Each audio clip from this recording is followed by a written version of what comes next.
Hello, everyone. Hello, and welcome to Satsang once again. It's always a pleasure to be here on my late Sunday morning. I can't think of what I'd rather, anything I'd rather be doing, or anything that would be more engaging and fun than hanging out with you guys, talking about the truth of being. Judging from how early people got on today, and also from the questions that have already popped up, my subject of the end of mind resonated across the board with everyone, because it is a big subject. It is something that comes up over and over again in spirituality, no matter what kind of spiritual practice you may have. And as I was looking through the questions here before I started, I saw the common mistake that has made, that out of which all the questions have arisen, and the basic misunderstanding of mind that is at the heart of our confusion about it, and at the heart of our struggle with mind and thought and all the stuff that comes up during a spiritual practice that seems to be an obstacle on the path to truth. So we have to start with understanding what mind actually is. What it is besides the word mind. We have to understand the way human thinking works, right? I mean, the mind is nothing but a word for thinking, right? That is the continual flow of thoughts that we experience. That's what mind is. It is a word that represents a complex functioning. Right? Body represents a set of complex functions. We think of the body as a thing, but it is not a thing. It is a collection of trillions of cells, each one of those cells being a living thing in and of itself. Really, tens of trillions of cells. And on top of that, there are tens of trillions of little bacteria throughout the entire body, a lot of them in the gut, that without which we could not survive. They're not regarded as the body proper, the way a cell that makes it up, but the whole functioning of the body includes those. And so what we find with the word body is that it is a word that is simply a distillation of an enormously complex set of functionings going on to a single word that we can then communicate. Now, this process of distilling things down to a word to represent a more complex function is called abstraction. So we abstract this complex stuff into a single word so you and I can talk. And when I say body, you know what I'm talking about.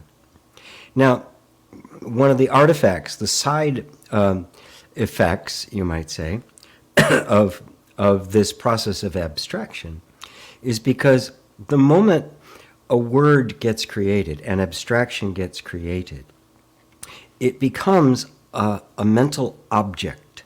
It becomes a thing in and of itself, which means it starts to get divorced from the functioning that it represents.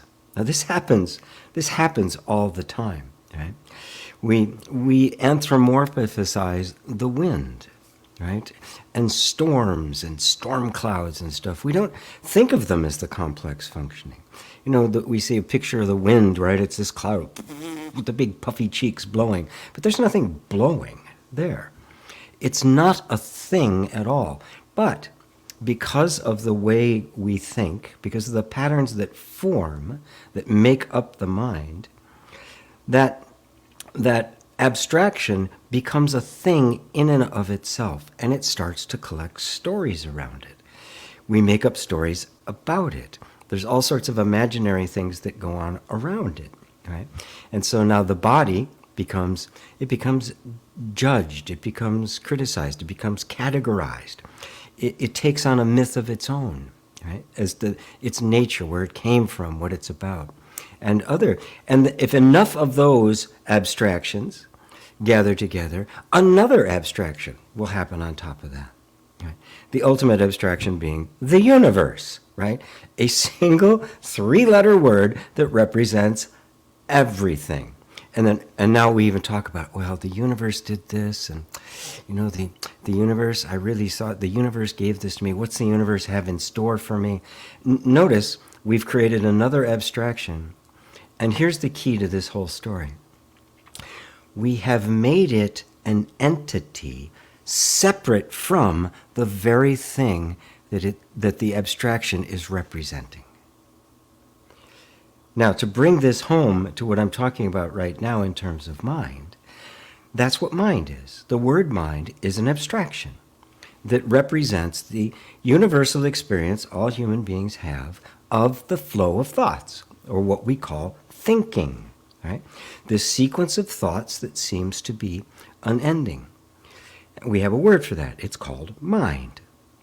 Now, because we've created that abstraction, and that abstraction has become so ingrained into the thinking process itself, it has taken on characteristics that it doesn't actually have. Right? We have imagined it to be an entity that is functioning. So we thought, my mind just keeps generating these thoughts. My mind is a problem. But there's no such thing as mind. There's not a thing generating the thoughts, any more than there's a big puffy cloud generating wind. That is not what it's doing. There is no such thing as mind. But because of the way this all works, the moment I begin to get kind of lost in the abstraction, it becomes for me an entity separate from myself. It becomes a thing. The mind is a problem. The mind keeps messing me up. The mind did this, the mind did that. Right? And when in fact there is no mind, but because I'm so convinced that there's this thing there making all the bad thoughts happen, or the destructive thoughts, or the self-sabotaging thoughts, I'm fighting against what is nothing other than my own imagination. I have created the mind as an entity. And here's where it gets even more subtle. The moment I believe it to be an entity that is resisting or influencing or doing anything to me, I create the effect of something influencing me or hindering me or doing something to me, when in fact there's nothing there. I create the effect out of my belief in it. Are you following this? It is very, very subtle. I want to read to you something from the Ribhu Gita. Ribhu is, that's not the one I wanted. Get out of that. I did not want that. I wanted you. The Ribhu Gita, Ribhu, it's a very old text written originally in Sanskrit. There's a couple of verses here I want to read from you. It says, "There is no such thing as the troublesome mind. No world of names and forms, not the least bit of ego." Now, the verse before says this, and this will blow your mind. If one gives the slightest room for the thought that the mind exists, pure awareness itself will vibrate as the ruffled mind, which is the parent of all trouble and illusions. Therefore, one should ever abide in the conviction that there is no mind, and that the pure awareness self is the sole existence. This is the easy way to conquer the mind with all of its vagaries. You see, whatever you believe into existence. And by existence, I simply mean calling the infinite potential into form. Now, why can you do that? Because you are the awareness. The awareness is not something else. When it's talking about pure awareness itself will vibrate as the ruffled mind, it's talking about you. We think of ourselves as a person, this personal entity, yet another entity that we have that is but an abstraction, the person. When the person is simply the sum total of all of the functioning of thought, emotion, and sensation, everything that makes up human experience. We consider that to be, we put that all together and we call it GP or Bob or David or whatever, right? And then we believe that this thing, this name we've given to this functioning is an entity, aka me, myself, my existence. This is the nature of the separate self that has been called into existence by your belief in it. There is no person. There is no separate self. There is no ego. There is no mind. But because you are that perfect awareness. And when I'm talking about a perfect awareness, I am not talking about some state out there. I'm talking about you right now, listening to me as you are. Right this second. You are that perfect awareness. What you believe, the belief that arises, becomes manifest in form around you. Because the infinite potential can manifest absolutely anything. So, if you leave the slightest room that the mind exists as an entity, separate from you, your own nature as pure awareness, as the creative power of the universe, will manifest a troublesome mind, a ruffled mind, a distorted mind, a disturbed and distressed mind, when in fact it does not exist, right? So when I say it does not exist, what I mean is it isn't an entity in and of itself. It is only an appearance being called into a temporary state of presence or existence by the belief in it of the one viewing it. Did you follow that? I don't think I've ever gone this deep on the subject before, and if I've lost you, please don't worry about it. Please do not worry about it. But now, after that verse where he talks about will vibrate, the pure awareness will vibrate to the ruffled mind. That's where the Ribhu Gita says, there is no such thing as a troublesome mind. There's no mind that's causing you a problem. If you believe there is, you will experience it. Not because it actually exists, but because you believe it. And your belief is so powerful, it literally creates the world. There is no such thing as the troublesome mind. No world of names and forms, not the least bit of ego, which is simply the belief in a mind personally. All these are nothing but the perfect Brahma self, which I am. In this conviction one should abide firmly until one achieves the state of sleepless sleep, which is alert peace eternal.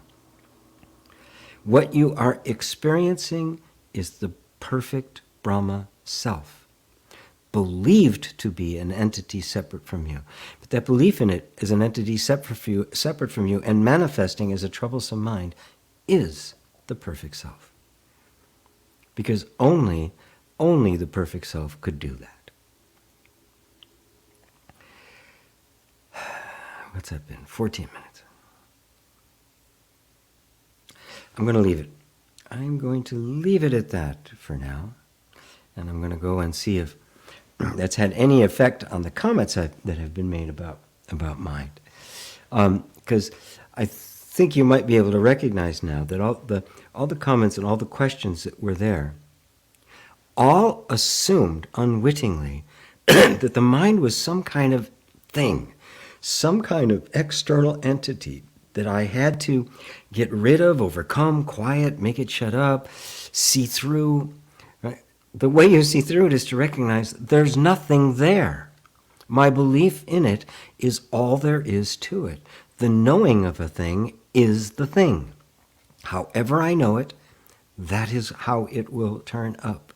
Let me see if I can remember the way Muji put it. He says, the itemized objects of perception cannot appear without the belief in them that appears in the seer of them. Oh, I'm glad I remember that. It's been a long time since I quoted that.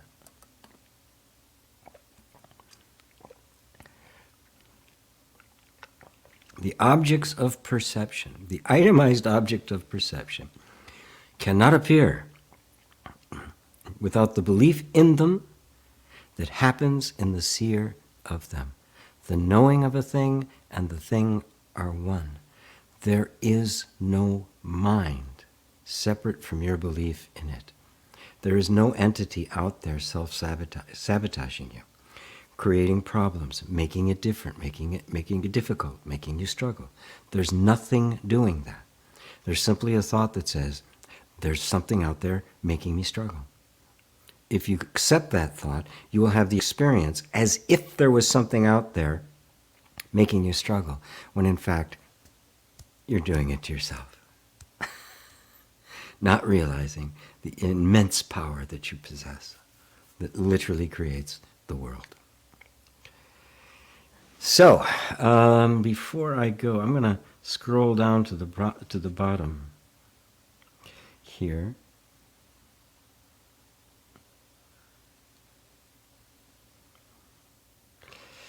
So let's see if I just happen to miss anything what people were saying. So, hello Rosario and Merck, my buddy in Sweden. Thoughts usually aren't very interested in the ending of mind.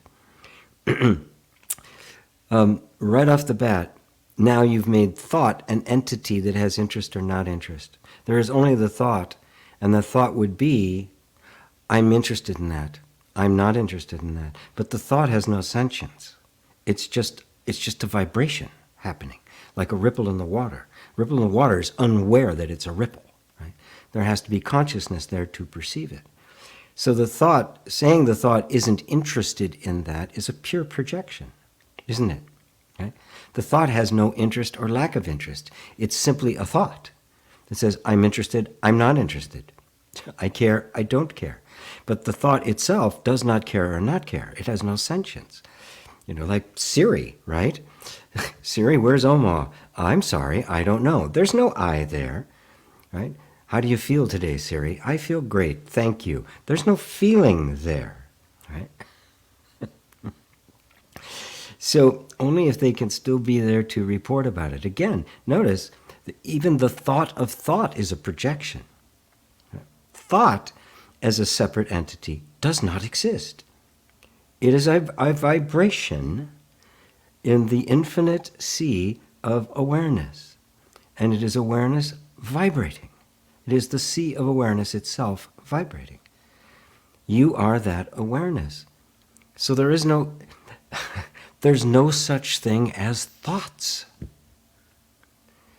Really, put the word thought out of the equation and all the ideas we then have about thought, and you realize that thought is an abstraction.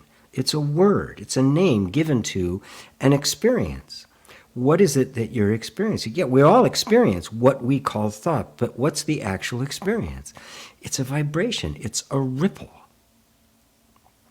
It's a very lightning, it's a quicksilver energy fluctuation, a modulation. And what it is a self-modulation or a self-configuration. That's how Balyani puts it in the Treatise on Oneness. It's a self-reconfiguring of the self.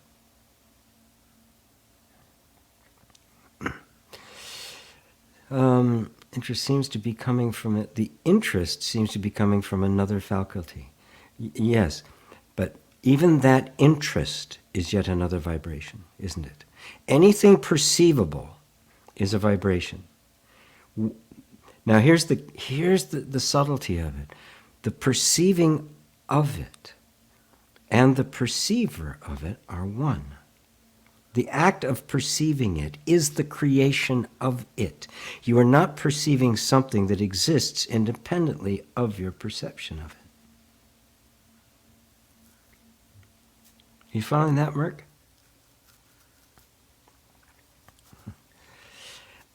Crispin, hello. The mind has its place in life, doesn't it? But sometimes it crosses the border, so for me the question is not how to get rid of it, but how to keep it in check. As long as you believe that it is an entity that needs to be kept in check, you will be fighting it. There's nothing there.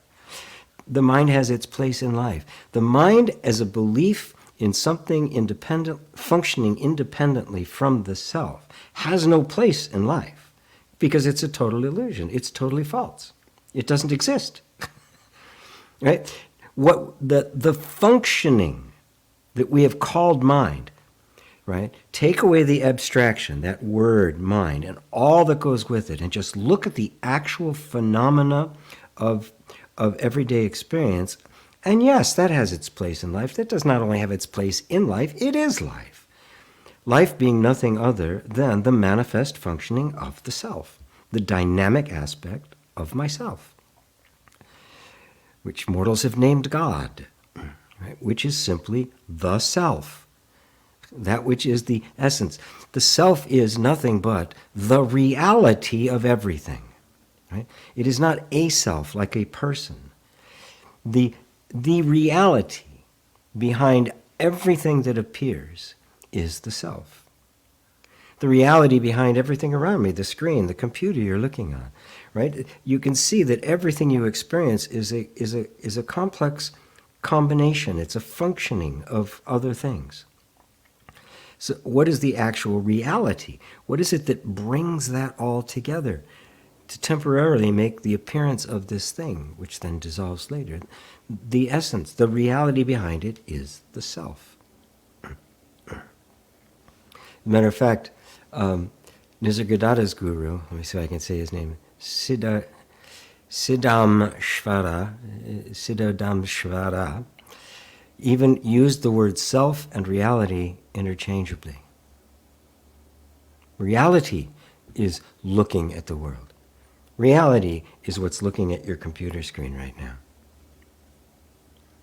That's the self. That is the self I am referring to. It is not an abstraction. So when you talk about mind as an entity rather than simply a word representing something else, then no, it has no place in life because it doesn't exist. Matter of fact, it's inevitably in conflict with life because it has lost its connection to life. It's like you uprooted a tree and you stuck it somewhere and you're hoping it's going to help you. It can't. It's already dead. And that's what we've done. We've created this imaginary entity that has been removed from the functioning of life, when in fact all it is a word to describe the functioning of life. When it is seen as the functioning of life, and life is seen as the functioning of the self, then yes, it has its place. Right? Now it's thoroughly in its place. It couldn't get out of its place if it wanted to. Right? Are you following this, everybody? I kind of hope so.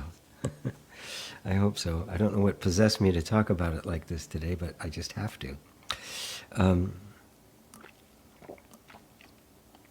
Hello, Robbie in Romania. There's Ava in Poland. There's Liza in cloudy East Coast. Cloudy here too. Yes. Greetings from Denmark, from Dorte. There's Dave. Hey, David. So good to see you. A warm hello to everyone, GP, from David and Lori in Los Angeles. So good to see you and great to meet you, Lori. Wonderful. Wonderful. Peter in Italy. Carl in Ireland. There's Robbie Walterstein. You seem new. Yes, I think you are. From Shetland Islands. Good to see you. G. Hi, G. From Darrell. Very mellow Maryland. There's David and Elaine. Good to see you. Greetings from us both. There's Carl, AGP. As I spend more time as the observer, I notice that I find it difficult to let go of some of the positive parts of my conditioning. Is this just the mind? Is it still okay to operate from positive conditioning as long as I'm aware I am doing it? There's been some conversations going on between these parts, starting to feel like I have multiple spiritual personality disorder. You do. We all do. First off,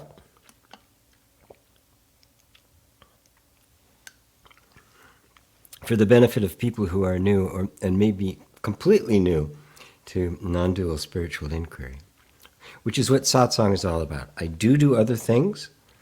I've got a whole energy course coming up, but when I do satsang, it is pure, non-dual self-inquiry, just to be really clear, because I practice various things at various levels for different people, because we need different things.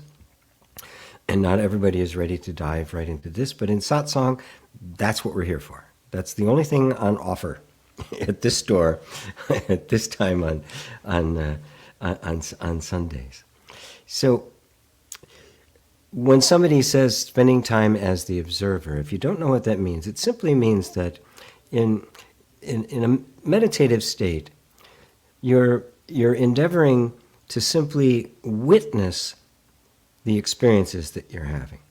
Thoughts come and go, emotions come and go, sensations come and go. Normally, thoughts come and we get engaged with them. You know, we're in the story of them. Now that's not a bad thing when you're doing your work or your school or whatever it is you have to do. You need to be engaged in that, right? And so meditation is the practice of coming out of that. Because the problem is we do that so often and so consistently that we don't know, that we get lost there. We don't know how to come out of it, right? Everything then in our life becomes this constant engagement in the story. And it's very stressful. You can feel it in your body.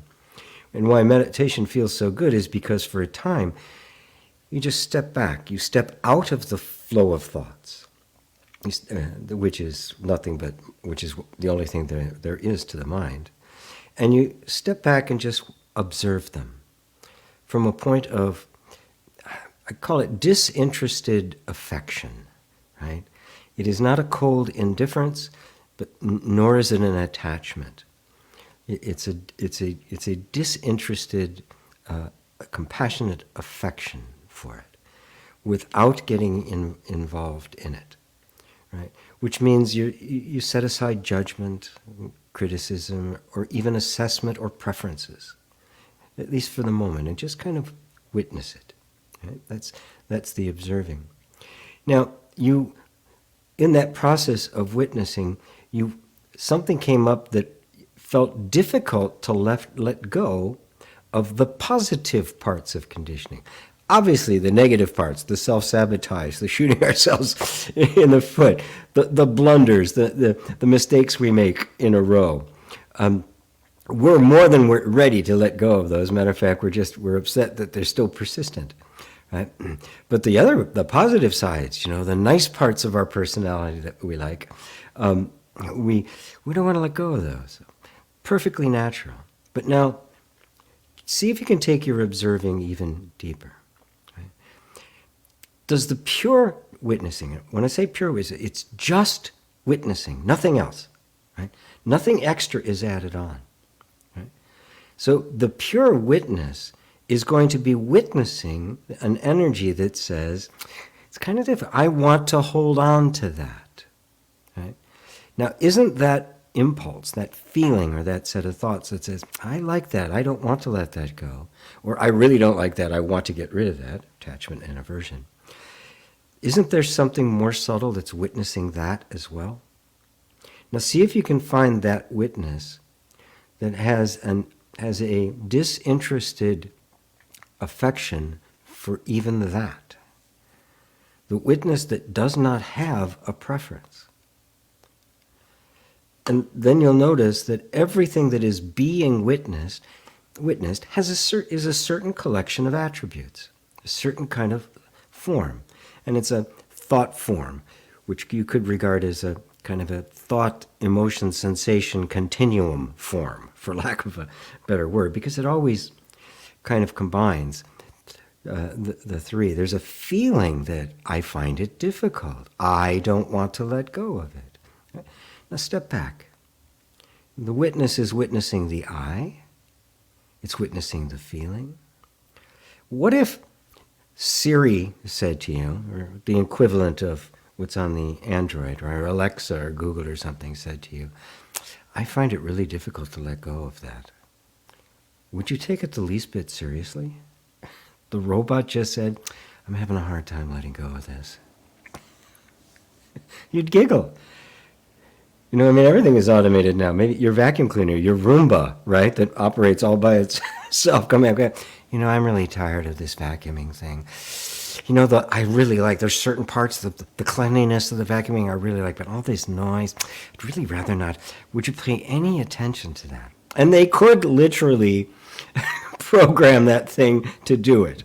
They could give it a very winsome personality. They could give it like an Eeyore, right, from Winnie the Pooh. Oh, everything's terrible. And is there anybody there? The witness is the living presence. And what it's witnessing is simply the coming and going of thoughts, which are nothing but vibrations. And the I thought is the one that has the most stickiness to it, because we've never been taught that that I thought is not referring to you, the witness.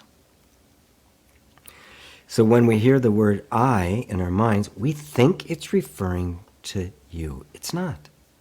It's referring to another thought. It's a self-referencing mistake. It is circular reasoning.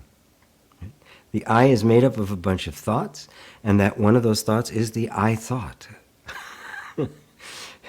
As Jesus said, the liar and the father of it. As they say in Zen and in Sanskrit, the child of a barren woman.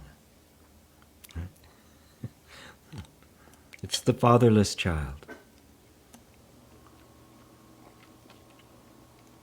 So, does that cover it for you? Right? So you just keep deepening the witnessing and say, oh, this functioning of I, which is the ego, right? Which is the word ego represents the functioning around the thought I. So it's a subset of what we call mind. Mind is the sum total of all thoughts forming their patterns.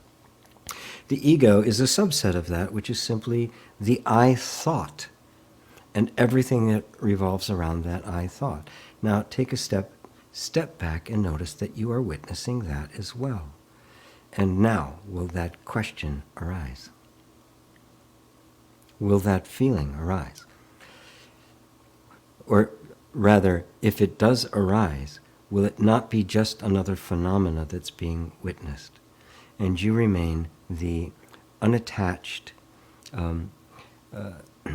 affectionate, disinterested witness. How's that, Carl? Mary, greetings, GP and everyone. Good to see you. David Yeager, GP, as I'm sitting here, I'm aware that I have a feeling of fear of myself, of my own power, the person I am. Is it continued somewhere? I don't see so.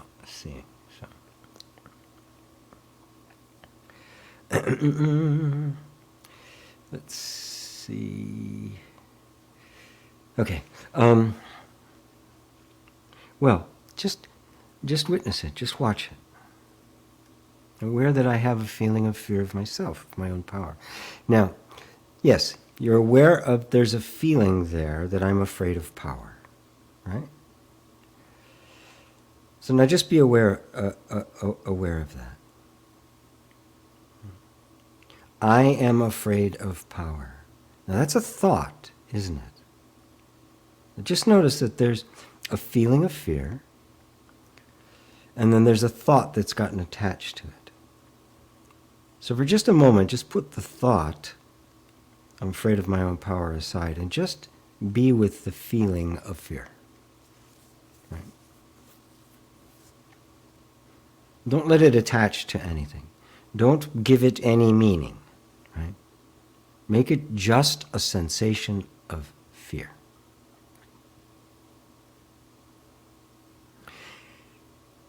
Because if you look at it closely, you'll find that a fear arose, and then immediately, instantaneously, a story was made up to try to explain where that fear came from.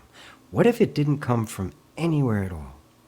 What if it's just some echo from the past, some reverb, right? Something just, right? Where did that come from? Kind of the dark side of the light chasers, I guess, where everything is being examined, right? Oh, where did that come from? Oh, what was that about? Oh, I got to figure it out. You don't have to figure anything out, right? And even if there is a sense, I'm afraid of my own power, is it not something that you are witnessing?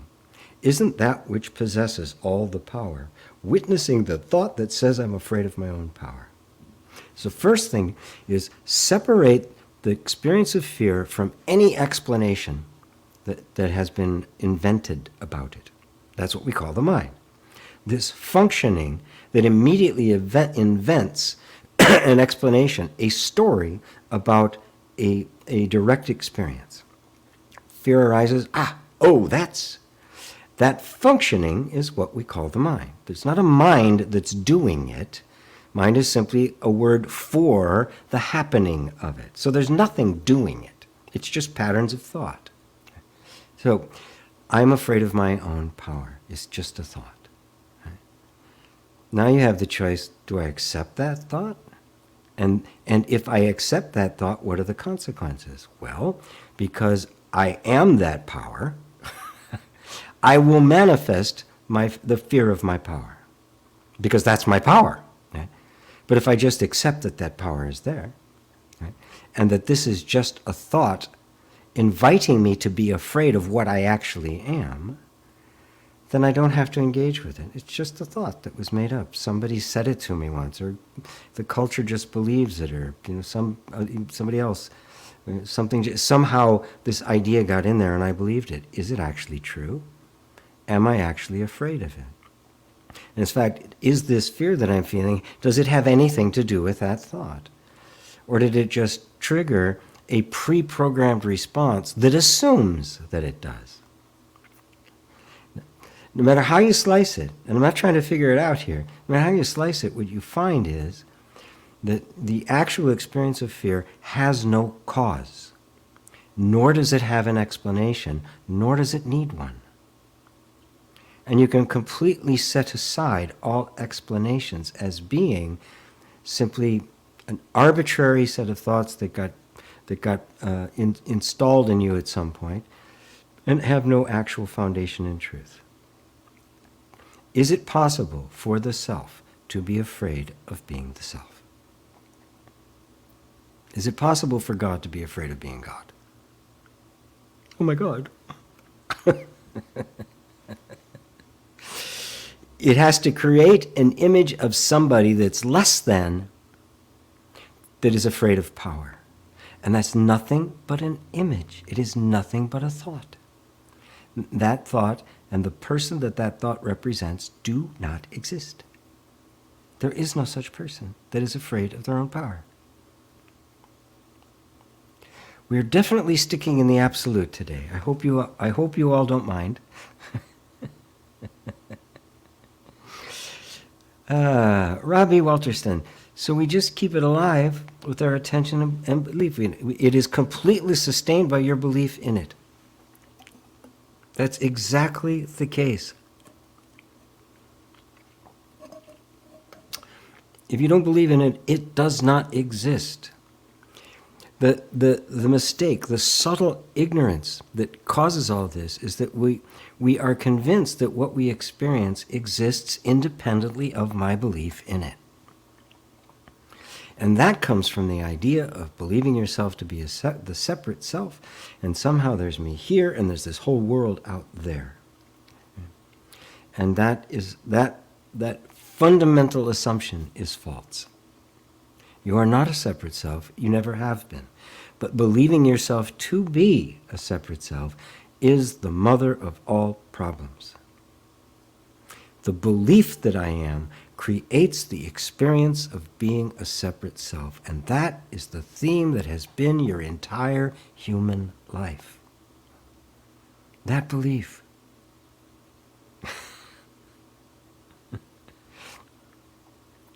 And so the only reason it gets your attention is because you believe in it. So even, I actually did this, the 4 powers of creation. I did a whole workshop on it, which was really liked it. A lot of people did too. Yeah. And attention, belief, identity, and discrimination are the 4 powers. And attention goes wherever belief goes. Right? Attention doesn't go anywhere that you don't believe in it. So it is completely dependent upon your beliefs. So, the idea of simply trying to make your attention go away, focus your attention on something, tell yourself the story for 16 seconds, 4 times, or whatever it is bogus, right? Because you're simply trying to force the attention. It can't do anything other than what is believed to be true. So it is a servant to belief. And the mother of all beliefs is the sense of identity, who you think yourself to be. All beliefs revolve around that belief of who I believe myself to be, the who am I. That's why the who am I question in non-dual self-inquiry is so important, because it's the linchpin. Everything revolves around it. And you'll find that the essence is, I believe myself to be a separate entity. In other words, I am the body. That is the mother of all beliefs. That is the identity around which all other beliefs have collected. That is the linchpin, that is the central sun around which all the other thoughts are orbiting. That's what forms the patterns of thought. And those patterns of thought determine what your attention is going to go to. Because, this is interesting, it's going to go, this is important, this goes here. That's not important. The attention doesn't go anywhere that isn't important. Right? And what's being important, attention isn't determining what is important. That's coming from belief, but that set of beliefs that is constantly implementing what is important is all reporting to and arising out of the central belief of who I believe myself to be. And what it gets introduced in spiritual self-inquiry is the discernment that begins to distinguish that central belief, I am the body, is not true. And it is a different entity altogether because the identity is not capable of scrutinizing itself because it's nothing but a thought. And thoughts have no consciousness. Consciousness has to become liberated to some degree from identification with that allows discrimination to arise, to be, oh my God, it's not true. I am consciousness. I am not the body. I am the consciousness that animates the body, but I am not bound to it. I am not in it. I am not dependent on it. It does not determine my birth and my death. It is not my destiny. I am the eternally liberated consciousness. And that's what liberation is all about. So, does that answer it for you, or at least enhance it for you, Ravi? Because it wasn't a question, it was just keeping it alive, yes. So the scrutinizing of belief, and most importantly, the scrutinizing of the sense of identity, or who am I, is the most important inquiry you can do. Everything else is secondary to that. No matter what practice you're doing, if this inquiry isn't there, it will the best you can hope for is an improved person, but not liberation from the person. Roseanne, hello again to you. Lovely to be here. Lovely to have you from Los Angeles. There's Jay, Hari Om. There's Jennifer. Hello, Jennifer. Red Rose, hello, Sonia. How do you create a better reality when you had traumatic programming?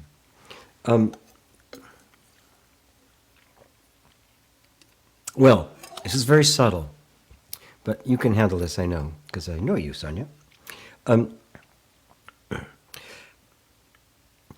First off, drop the motivation to create a better reality. Right? Because what it does is it makes this real entity there that somehow I've got to find the way to make this better.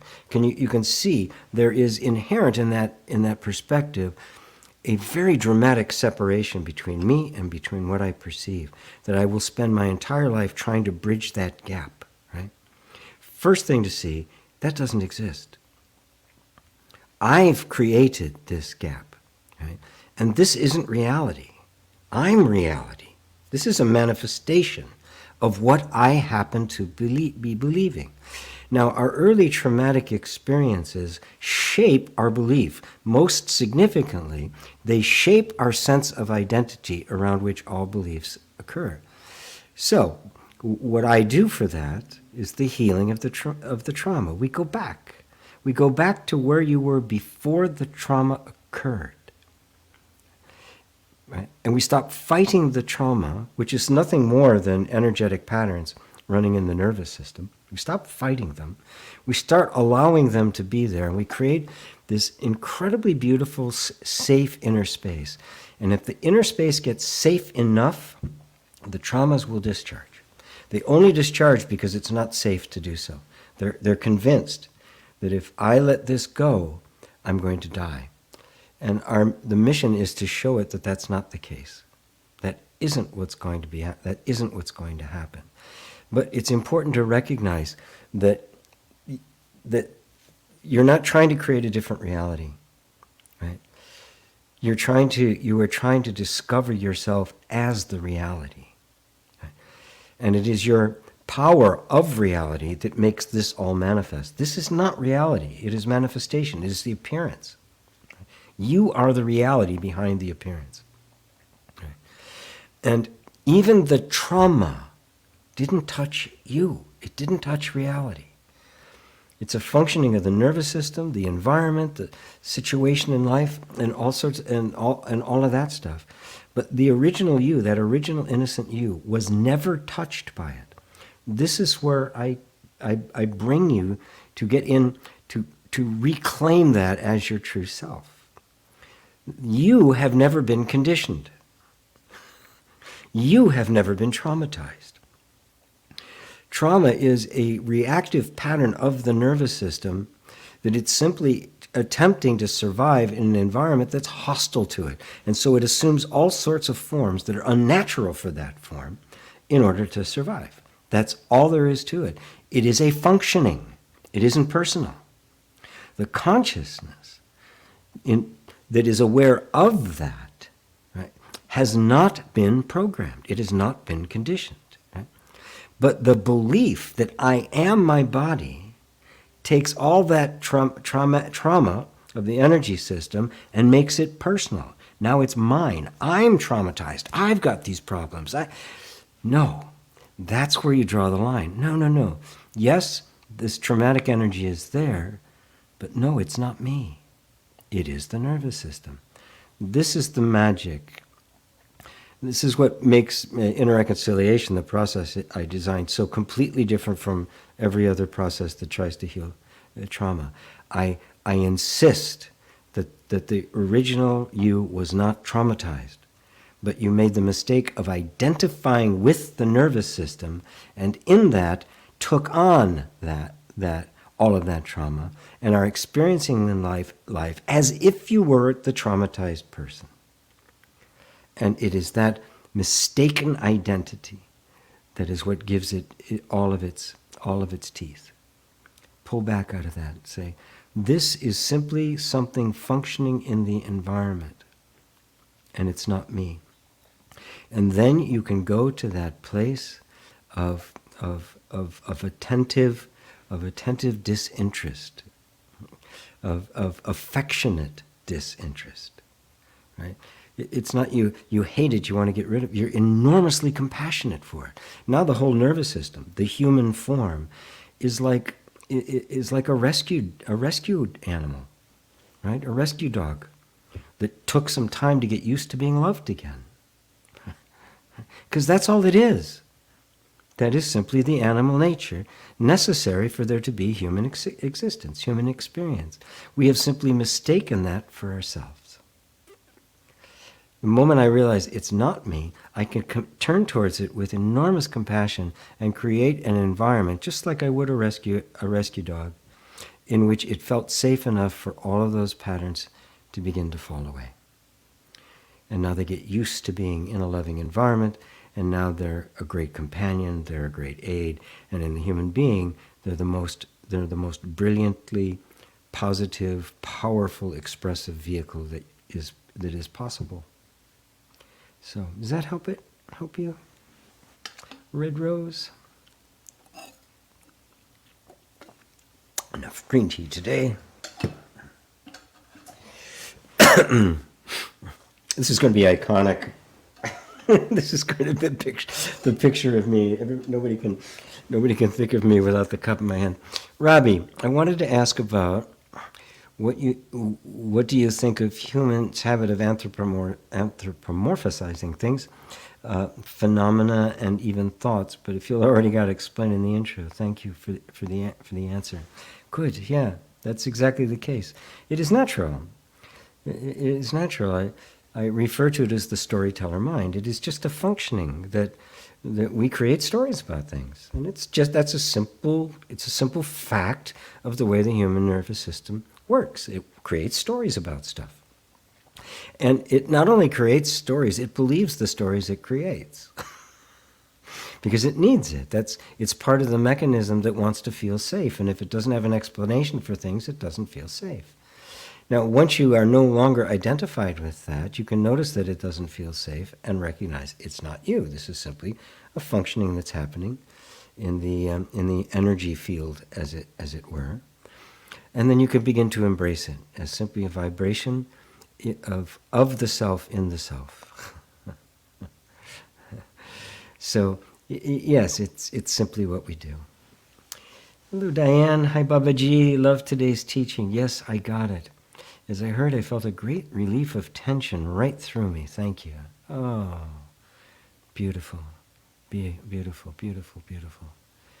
Wonderful, Diane. I'm so glad. It is a relief. I mean, it's the answer. My God, it is my belief in it that's been sustaining it. It's like the cosmic joke. Marty, we love going deep, G. Very helpful. Thank you, Marty. Red Rose, again, yeah, nice to see you. There is that cool high-tech straw again. I'm ever in a UFO, and if I'm ever in a UFO and they offer me a drink, I think it would look like your mug and straw. Yes, indeed. I actually got it in one of my abductions as a souvenir. You know, when you leave the abduction, you have to go through the gift shop. Yeah, I picked one up. Oh boy. Abiode. Oh, I can't pronounce your name. Abiode Kaushal.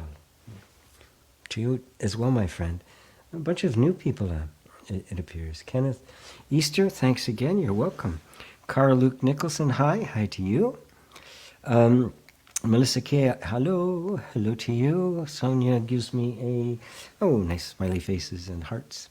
Anja, wonderful clear start. Great. Thank you, Anja. Ava, the thing and the knowing of the thing are one and the same, and the knowing of the thing is awareness itself. So there's only knowing. There's only awareness knowing itself. Yes? Yes. How else could it be? Because otherwise there would be two. This is the mystery of oneness.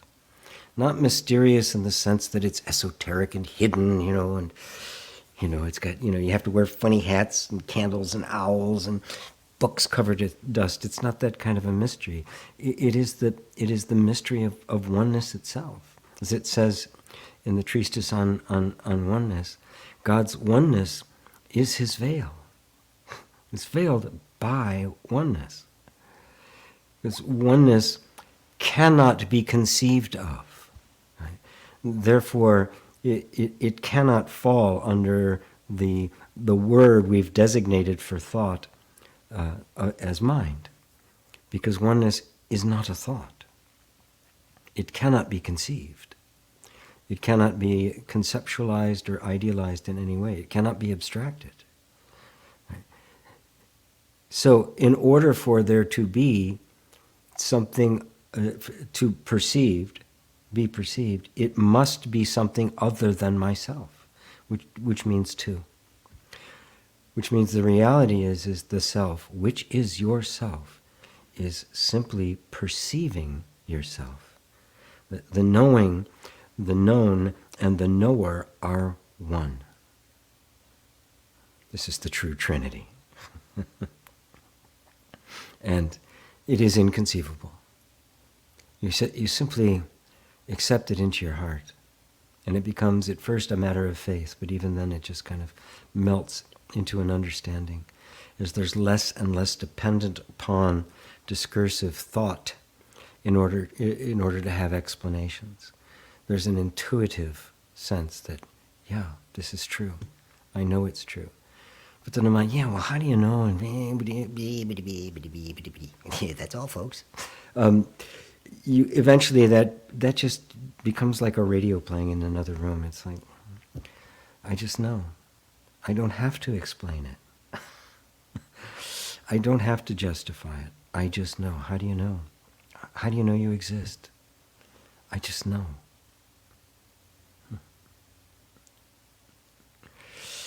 Thanks, Ava. That is it.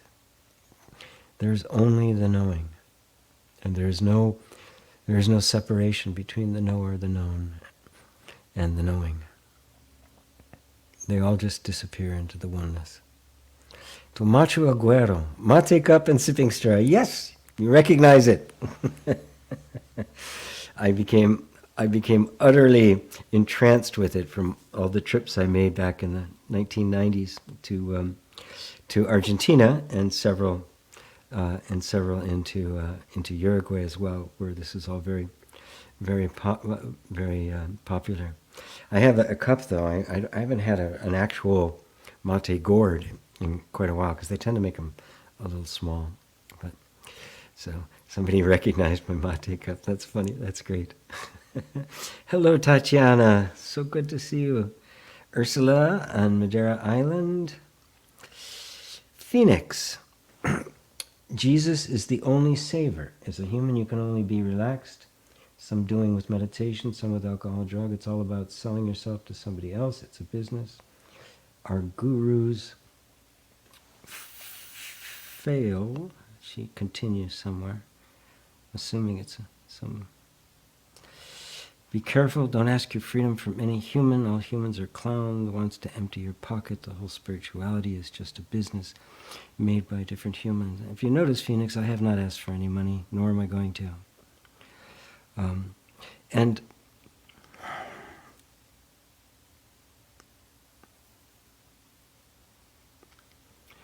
Jesus is the living truth, as he said himself. And he literally becomes the worshipper, becomes the very nature and essence of the worshipper. You can anthropomorphize him as an independent person all you want, but he lives in the center of you. As he himself said, he who drinks of my mouth shall become as I am, and I shall be he. Do not confuse the religious rhetoric and theology that has become so virulent, especially the Evangelical Council. Yes, this that had. Don't confuse that with the direct experience of the Spirit of Truth, which is who Jesus actually is the Father, the Son, and the Holy Spirit in one. That is a oneness that cannot be conceived in the mind, but yet it is your very existence. It is not separate from you. That's all I can say to that, and maybe give you my Patreon account that you can donate, because I'm sure you're going to want to. Yeah. David and Elaine, very clear and insightful intro, G. Completely resonates here. A great topic for satsang. Wonderful. Thanks, David and Elaine. Ravi, what is the connection between awareness and the inner body that Eckhart Tolle speaks about? I'm starting to understand our real body is borderless, but it seems it's still phenomenal, so temporary. Yeah.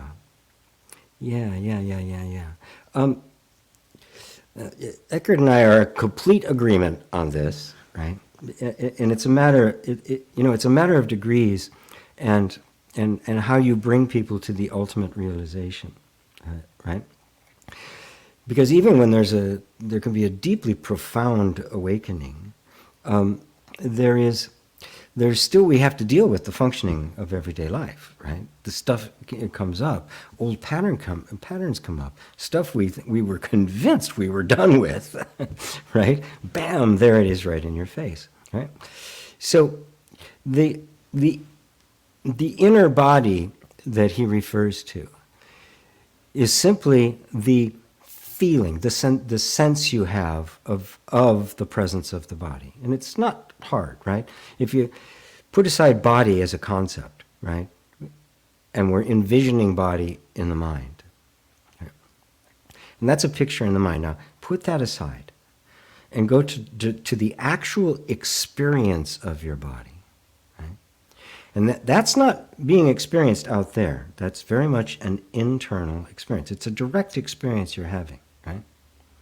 But now that sense of the body's presence is still colored by the belief in the body as a physical entity, as a thing. Right? And so we believe that the sensations that I'm having, and if you just kind of feel into your body, you realize all you're experiencing is a flow of sensation. And on that flow of sensation, an assumption has been placed that says the origin of that sensation is the body. Right? Now, look closely.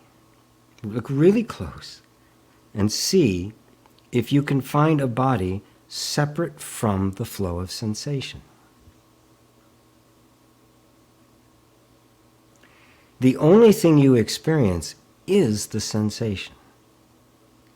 We believe that the origin of that sensation is a body out there in space-time that came all the way from our original idea, I am the body. Wow.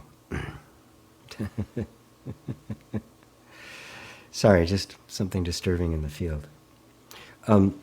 That feeling that we have the sensation, right? That's an actual experience you're having. Now set aside the idea that somehow is arising from the body, because that's just a thought. And you realize that all you experience is what is called sensation. But now look at it even more closely and you recognize that, well, that sensation couldn't be there without consciousness. So, is it a sensation separate from consciousness? In other words, is there a body? Now, no matter how far you might extend that body, even if you took it all the way out to the end of the universe, you're absolutely right, it's still phenomenal. It's not you. That is, it does not make you up. It appears in you. And it doesn't matter how big it is. If it's appearing right here. It seems to have size, right? It gets bigger, it gets smaller, it expands, it contracts. But does it actually have size? Or is that simply how we're perceiving it? You know, in your dream at night, you can stand and look at this huge vista, right? There's no vista there. There's no actual space there.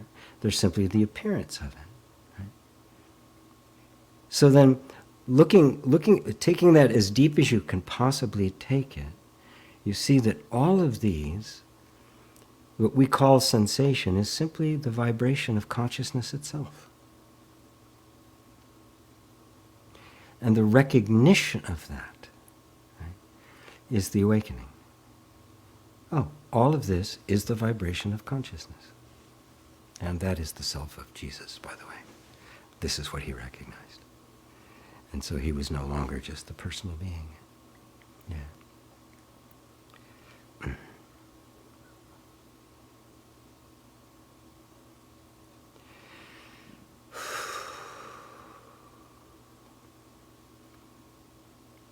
So, yeah, there was some real aggressive energy there. Somebody did not like my comment. Anyway,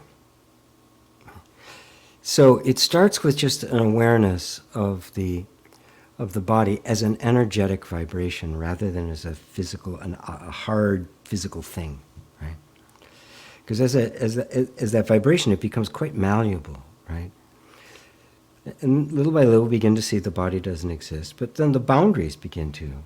What's the difference between the sensation of my hand and kind of the vibration I feel of the wall next to me? Well, you realize that there is no difference. That the difference is purely conceptual. It's made up. I say it's different, therefore I experience it as different. But nothing within my consciousness can be anything other than consciousness. I'm not perceiving something outside of myself. And this is one of the big walls of the mind to break down. Because the foundation of thought, that what I'm experiencing exists independent of my perception of it. And it doesn't. So let me see if I got that. I'm starting to understand the real body is borderless, yes. The real body, you could even say, does not even exist. It is outside of space and time, right? The singular body, the one body, the only actual body there is, that which is the self, which is not a body. And within that, in its infinite being, you have infinite universes and a million bodies, all of which are a manifestation of the selfness of being, which is the truth of being. Hopefully that expresses it for you. Rabbi? Facebook user, is that you again, Kelly? Thank you for your Karma Yoga, beloved teacher. Oh, Jonas. Right. Somebody else was Facebook used the other day. I thought, it was me. I wonder why I didn't know it was him. Yeah, because I didn't know. Good to see you, Jonas. Anya, we have to take back the responsibility and can no longer blame the ego. Yes. Poor little ego. Yes, it's not you can't blame something that doesn't exist, you know. You can't say your life is all messed up because of a cartoon character, right? They don't exist. We give them independent existence, and then we suffer and believe that somehow they are doing something to us. This is the second commandment, or the first commandment, thou shalt have no other gods before me. Don't make another god that has all this power, right? It's complete invention of the mind. Renee, hello from Philadelphia. Hello to you. I was recently diagnosed with a progressive disease that is going to be disruptive to my life. It's not life-threatening, but I could use some advice on how to navigate my journey. Beautiful. Well, first off, with things like this, I highly recommend EFT. I'm going to be doing an in-depth EFT workshop, a multi-workshop program, actually 4 separate workshops that are just going to be focusing on tapping. And the reason I say that is because it's really quite an aid physically to the body. All illness, and again, I'm not a doctor, right? So please don't take this as a matter of I'm speaking with authority. But there is enormous medical evidence that childhood trauma is a direct cause of every major illness. Right? It is right up there with stress, although it's ignored. It is still ignored because the ideology of the medical community, but the actual medical science, clinical, peer-reviewed papers and everything, the evidence is quite clear that there is a direct connection between it. So anything that then can create an inner environment that resolves that trauma is going to have a profound effect on it. At a bare minimum, what this can do is it can alleviate the notion that it is my fault. Matter of fact, that is the very first of the 4 workshops I'm going to be doing. It's called It's Not My Fault, Freedom from the Tyranny of Self-Blame. It isn't your fault. These things just kind of come on us, and we don't know what to do with them, and I'm going to be showing people what to do with them. And it will provide emotional freedom. Nobody can guarantee it's going to heal it or cure it. It can, and I've seen it happen. But one thing it can do is bring you emotional freedom. So there's nothing extra added on, right? There's whatever the physical experience you're going through is, and whatever it's causing, whatever the stuff is, you don't need anything additional on top of that creating suffering, unnecessary suffering for you, right? Simply don't need a story on top of it. Oh God, why did this happen? Why did God do this to me? What's the problem with this? Why did I do this? One of my favorites, I must have attracted this into my life, all of which is bullshit. That's the technical term, bullshit. None of that is true. And I hope just hearing me say that is enough for you to go, oh, wow. Because yes, on a subtle level, we blame ourselves for this. Oh, I should have done better. I should have eaten better. I should have taken better care of myself. Or I should have, I got too angry, or I wasn't spiritual enough. I didn't. All sorts of reasons, right? To try to explain what is in fact just a phenomena. The personalizing it. So can just kind of begin to let all of that go. And I'd love to have you. And it'll be another week or 2 before I announce it and open it up for that thing. But even so, just do my EFT videos that I have here on YouTube. There's just a ton of them. The step 1 is to get that emotional distance, that emotional freedom, right? And then you can start beginning to dismantle the whole traumatic environment, right? Again, the causes of these things are just so intricate and complex. There's not one little thing you can pick out and the whole thing gets fixed. However, there's an enormous amount that can be done that can in fact lead to that. But what we can bring you is peace. Peace, whether this condition is there or not. That is possible, right? And that I will even to a certain extent guarantee. So, hopefully you're on my mailing list. If not, just go to gpwalsh.com and check it out. And just get my book Angels in the Basement, which explains a lot of this stuff and actually does some tapping. And you'll be on the mailing list then, and you'll know when that's coming up or other stuff that's happening as well. And actually including in that course is going to be 3 months free of a new program I'm launching to do weekly EFT, just an open gathering of people to do EFT on whatever happens to come up. And as long as I'm in this mode, let me put this up, because it's that time of year again when I'm doing a live retreat. It's not in person yet. Next year, it's going to be in person at the Krishnamurti Education Center of Canada. It's always an honor to be invited to speak under the shadow of such, one of the legendary figures, one of the greatest spiritual figures of all time, certainly one of the greatest of the 20th century. Invited me to do a 3-day retreat. It's going to be 2 weeks. Yeah, a week, 2 weeks from last Friday, a week from this coming Friday, the 24th, 25th, and 26th, 3 days in a row, 10 o'clock Pacific time to about 11:30 or 12. It'll be an hour and a half to 2 hours long, 3 days in a row. I've done these before. They've been really, really very fruitful. It will not be, I'm really making a very clear distinction between the energy healing, the EFT, and that sort of thing I do, the emotional trauma relief work that I'm doing, and non-dual self-inquiry. They can join, of course. I can't really separate the two. But just in terms of how I present it and work with people, I'm making them a clear distinction. So this will be a pure, non-dual spiritual inquiry retreat.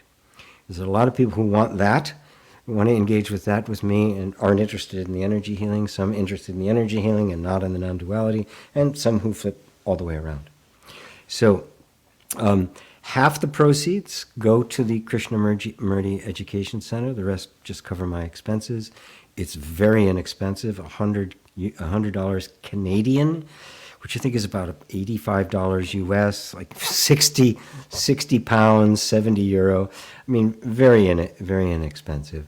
I do this every year, really mostly to help them raise money, because most of the people that show up actually come from me and not from them. But it's such a beautiful place, and the work they're doing is so great. And the one in Canada is the only one of the Krishnamurti Education Centers. There's a bunch of them around the world, but it's the only one that actually welcomes teachers that aren't just teaching Krishnamurti. They're really open to the whole deal. And it's a beautiful spot. I look forward to doing a live event there next year, now that the COVID thing has opened up. So this will take you to their site to register for that event. When it's all done, then they and I just settle up, and I get my little piece of the pie. We take out all the costs of the credit card processing and the like, and then we just split the rest. So I do this really as a matter of, donating to them every year. But it's a wonderful, wonderful time. Those of you who have attended can testify to that. It's a time, basically it's 3 days of satsang in a row. just this, except it's on Zoom. We get to see each other. I get to get more in depth, just instead of answering just questions in a queue. I can actually go back and forth and do a little bit more work with people. We can do some meditations, bring some other things into the mix. So I highly recommend it if this kind of inquiry is for you. If you're more interested in the energy healing EFT side of it, wait for about a week or so, and I will be announcing this new program that's going to be starting up. And for those of you that, I'll have to leave it at that. So I will take this off. So that's it. Just gpwalsh.com/KECC, and it does have to be lowercase. It's a Linux system on which it's running. That will take you directly to their site to register for it. They'll be handling all of the emails and the like. This time it's one of those times where I just get to show up and do my thing. So I hope you'll join us 24th, 25th, and 26th. And then immediately after the one on the 26th, I'll be back here for Satsang on Sunday like normal. So hopefully that answers that for everybody. I made my little pitch. Let's see here. We're getting thumbs up and hearts and prayers from Grande 7777. Very good. Katie Nicole, hello to you.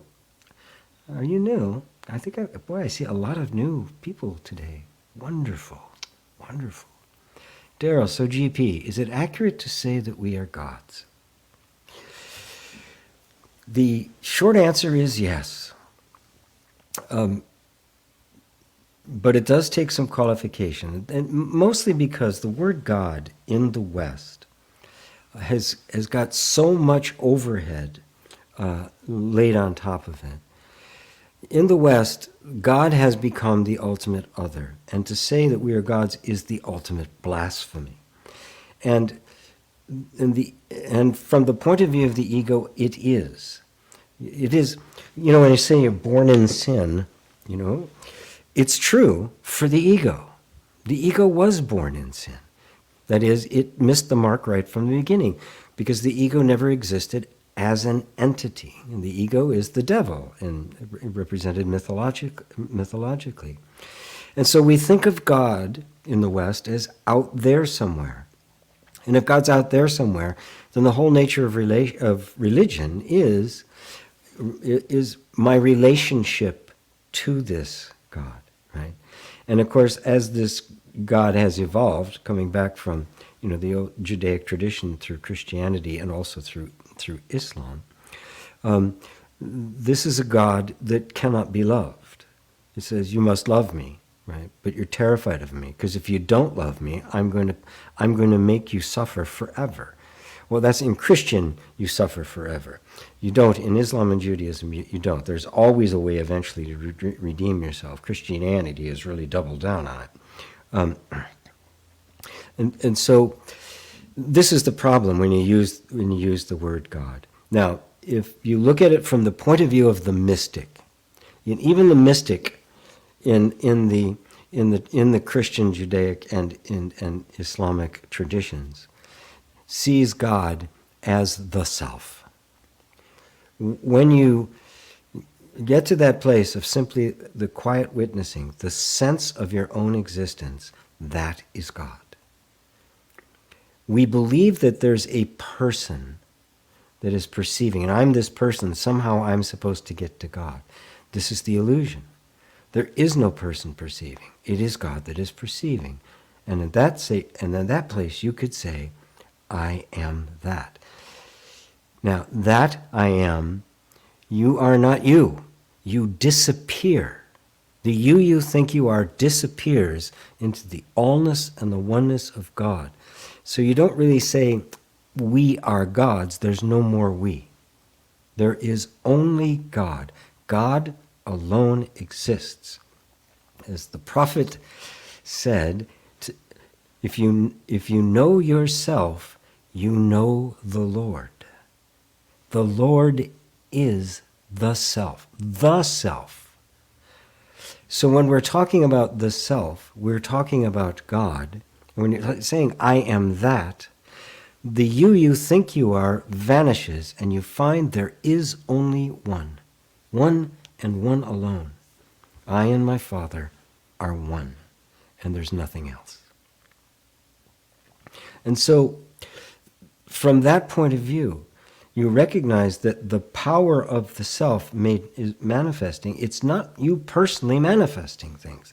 This is the huge mistake that the whole metaphysical law of attraction thing made, that is making the ego even more virulent and messed up than it was already. Because, let's face it, since the secret came out and the whole law of attraction thing happened, the world's orders of magnitude worse off than it was before, because it was so focused on selfishness. The ego said, oh my God, I'm a God, I can do whatever I want, and starts trying to manifest this and that, losing the entire point of it. It is God that manifests, right? And only God can say, I am God. And this is why we have to be careful and very humble and vigilant, right? That when we recognize I am that the I is God speaking. Otherwise, what we do is we end up on a very subtle level, the false sense of I starts becoming quite full of itself. The ego gets puffed up. And it likes that power to get what it wants. This is the great harm that's been done by all of that. You are not the ego. And the ego mind needs to be dismantled, dissolved, annihilated, nirvana'd, right? Which is why I talked about the end of mind. It isn't destroyed like it was a thing. You can't destroy something that, it wasn't an entity that had to be destroyed. The ego can't die because it was never born in the first place. It has to be seen as an illusion, as something that never really existed. But because of the power of the self, I experienced life as if it did. And that I comes back to its source. That I now disidentifies. It jettisons the egoic sense of self. It sees it as nothing but a bunch of thoughts that have no entity and no self. And it turns around and moves back towards its true self. This is the meaning of the story of the prodigal son, right? Wasted his fortune and all sorts of stuff, and eventually said, "I've got nothing, nothing to show for it," and turns to go back home where it belongs. That's just the sense of I. It is returning to God, the one and only true I, the only I am. The moth becomes one with the flame, the moth ceases to exist. That's what nirvana means. It means extinction, cease to exist. The word Paul, that Paul took, Saul took the name of Paul. Saul means a bitter man. The word Paul means to cease to be. Our modern word pallbearer is based on it, in Greek anyway. It means to cease to be. That's my middle name, by the way.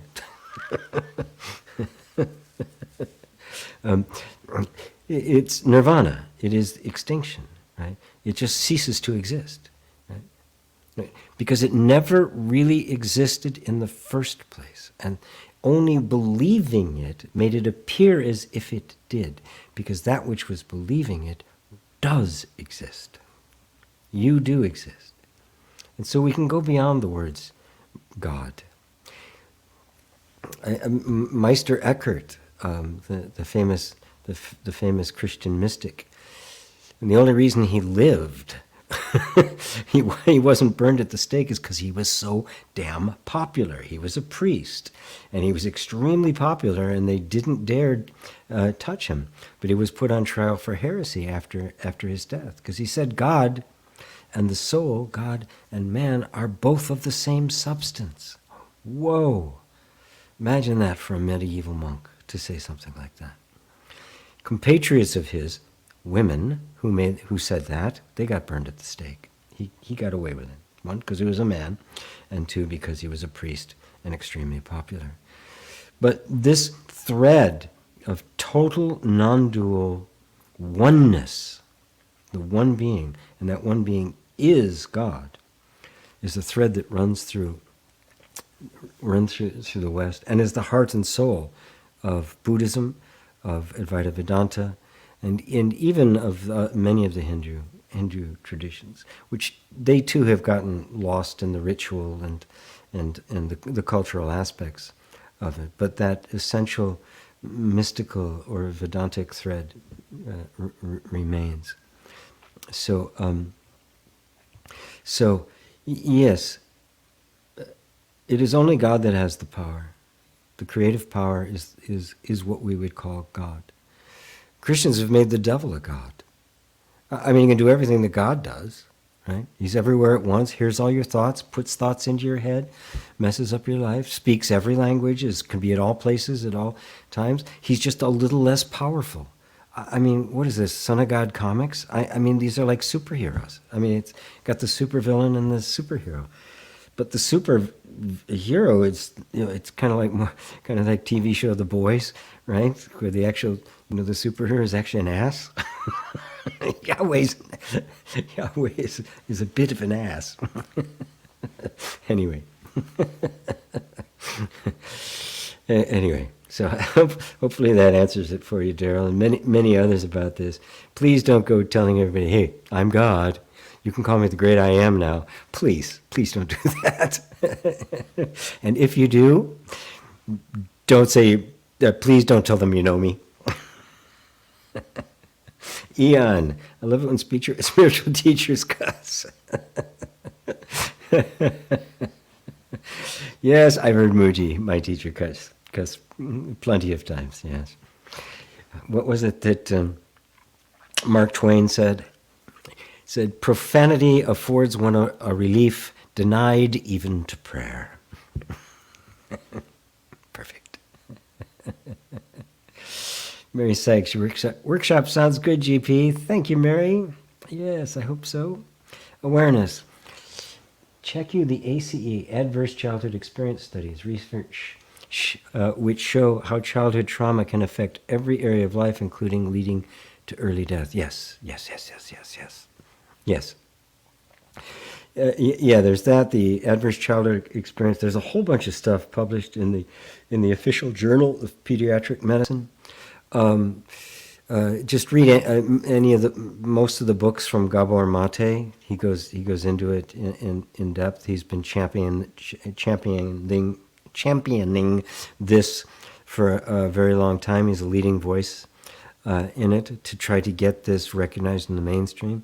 The problem is that medicine is controlled by an ideology and by the pharmaceutical industry, so they don't want this information coming in. So, I mean, it's not a conspiracy, right? Ideology is not a conspiracy. It's just a state of mind we get into, and then we don't question it because we're so used to it. We don't question the assumptions on which it's founded.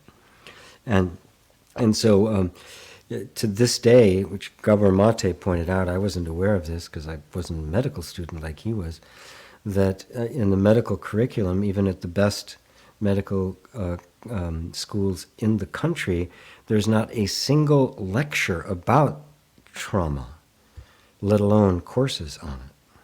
So it's still completely ignored by mainstream medical ideology, right? It's not that the evidence isn't there, but but we're not looking at it not because people are bad, right? Well, one could argue with the pharmaceutical industry.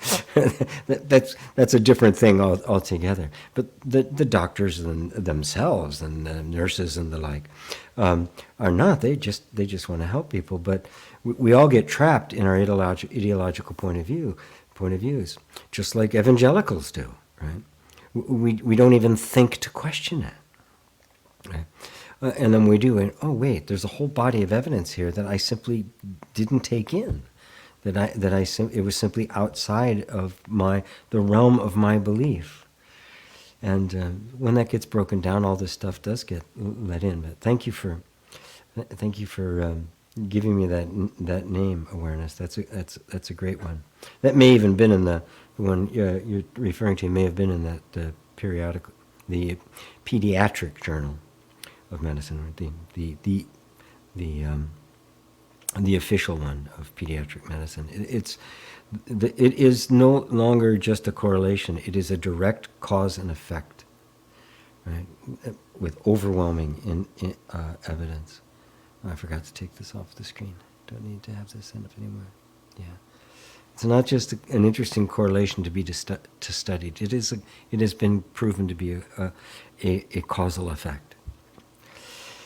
So, another smiley face from Grande 77, and like that. Let's see where. Oh wow! I skipped over much. How the technical term being bullshit. Yes, that's the official scientific psychological term for it. Yeah. Hello. Get lots of emojis from Grande. Oh, thank you. Robbie, thank you for the inner body answer. I will listen over a few times. I think Francis Lucille says the same thing. Our true body is the universe outside time-space. I will continue resting in being, and it may become experientially clear. It will become experientially clear because it is you. It can't help it. What happens is it's not that it becomes experientially clear to you, it's just the mind that doesn't know it falls away, and you experience yourself as you are. So it's not like a new experience for you, because in fact you are not an experience that can be had. It is the ending of experience, which is pure being. And yes, Francis Lucille says the same thing. Yeah, the universe is our body, and every thought is a cosmic event. Wonderful. Ah, Lisa, I like that. There's no more we. It is not am. Is not am. Yes, no more we. There is just I. Huh. And even that's I, because we think of I really in dualistic terms. I as opposed to you or them, or I as opposed to we. All of that falls away. The divine I, us, I, we, Gaia.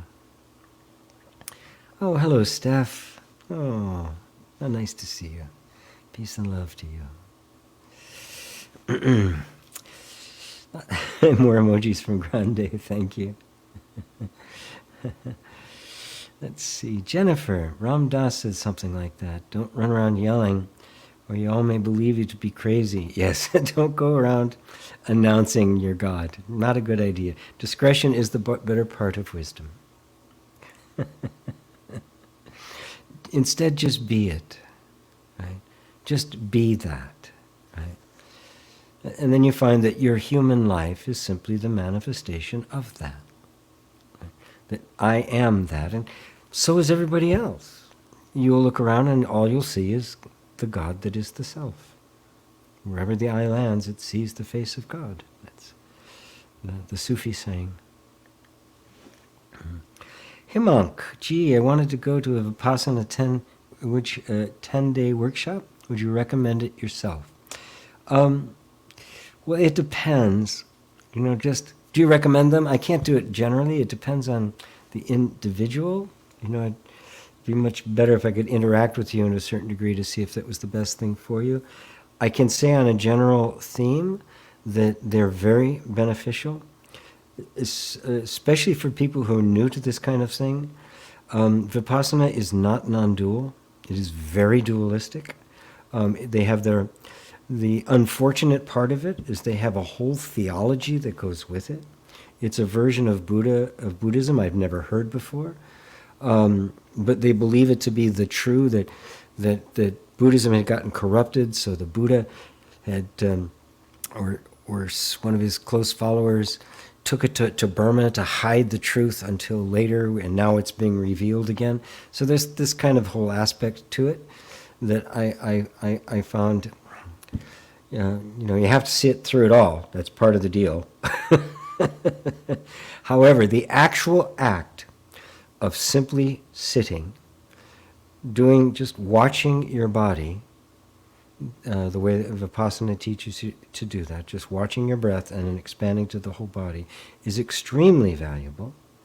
I had one, I did it. Within a few days, you can have private meetings with they're not really teachers, they're just kind of overseeing it, right? The only teacher is the guy you see on the screens in the evening when they show his discourses. And I brought up what I was experiencing, and I could see a kind of look of panic on the guy's face, and I had gone too far for them. And so I didn't have any more meetings with them. I just practiced by myself. Because it can only go so far, because it is dualistic in nature. It does not do an inquiry, right? It simply has one particular aspect that it addresses. That said, the environment in which you can go lead a monk life for 10 days is incredibly valuable. You leave your cell phone and everything in the car. They take care of all of your meals. You do not even make eye contact with people. There's no contact whatsoever. There's no talk. It's more than silence. It is a complete withdrawal into yourself. You meditate from the early morning, right? There's breaks. That you meditate some more. There's breaks. Meals are all eaten in silence. 2 meals a day, just like the monks would, all prepared for you. So you don't have to do anything. You can have a private meeting with one of the teachers, but you don't have to. But that the way the day is structured, I found it very helpful to just take myself out of everything that's going on, even though I do this all the time. Stuff goes on in the world. You have to just give yourself that space. Is really quite a precious gift, and they don't even. I don't think they don't allow you to make a donation for it until you've gone through it, until you finished it. Once you've finished, you can make a donation. So the whole thing is free too. I mean, I love the integrity with which they have kept this, and the purity which they have kept it. So I think it's one of those things where the practice is way ahead of its theory, and that the whole thinking and philosophy behind it is quite flawed. But the actual practice itself can be incredibly valuable. So I couldn't say, I can't just give it a downright thumbs up, thumbs down. It's really individual, but that's the hopefully my assessment of it will help you kind of come to terms with that on your own. Or, you can contact with me, have a session with me, or be in one of the classes, and we can explore it more. So,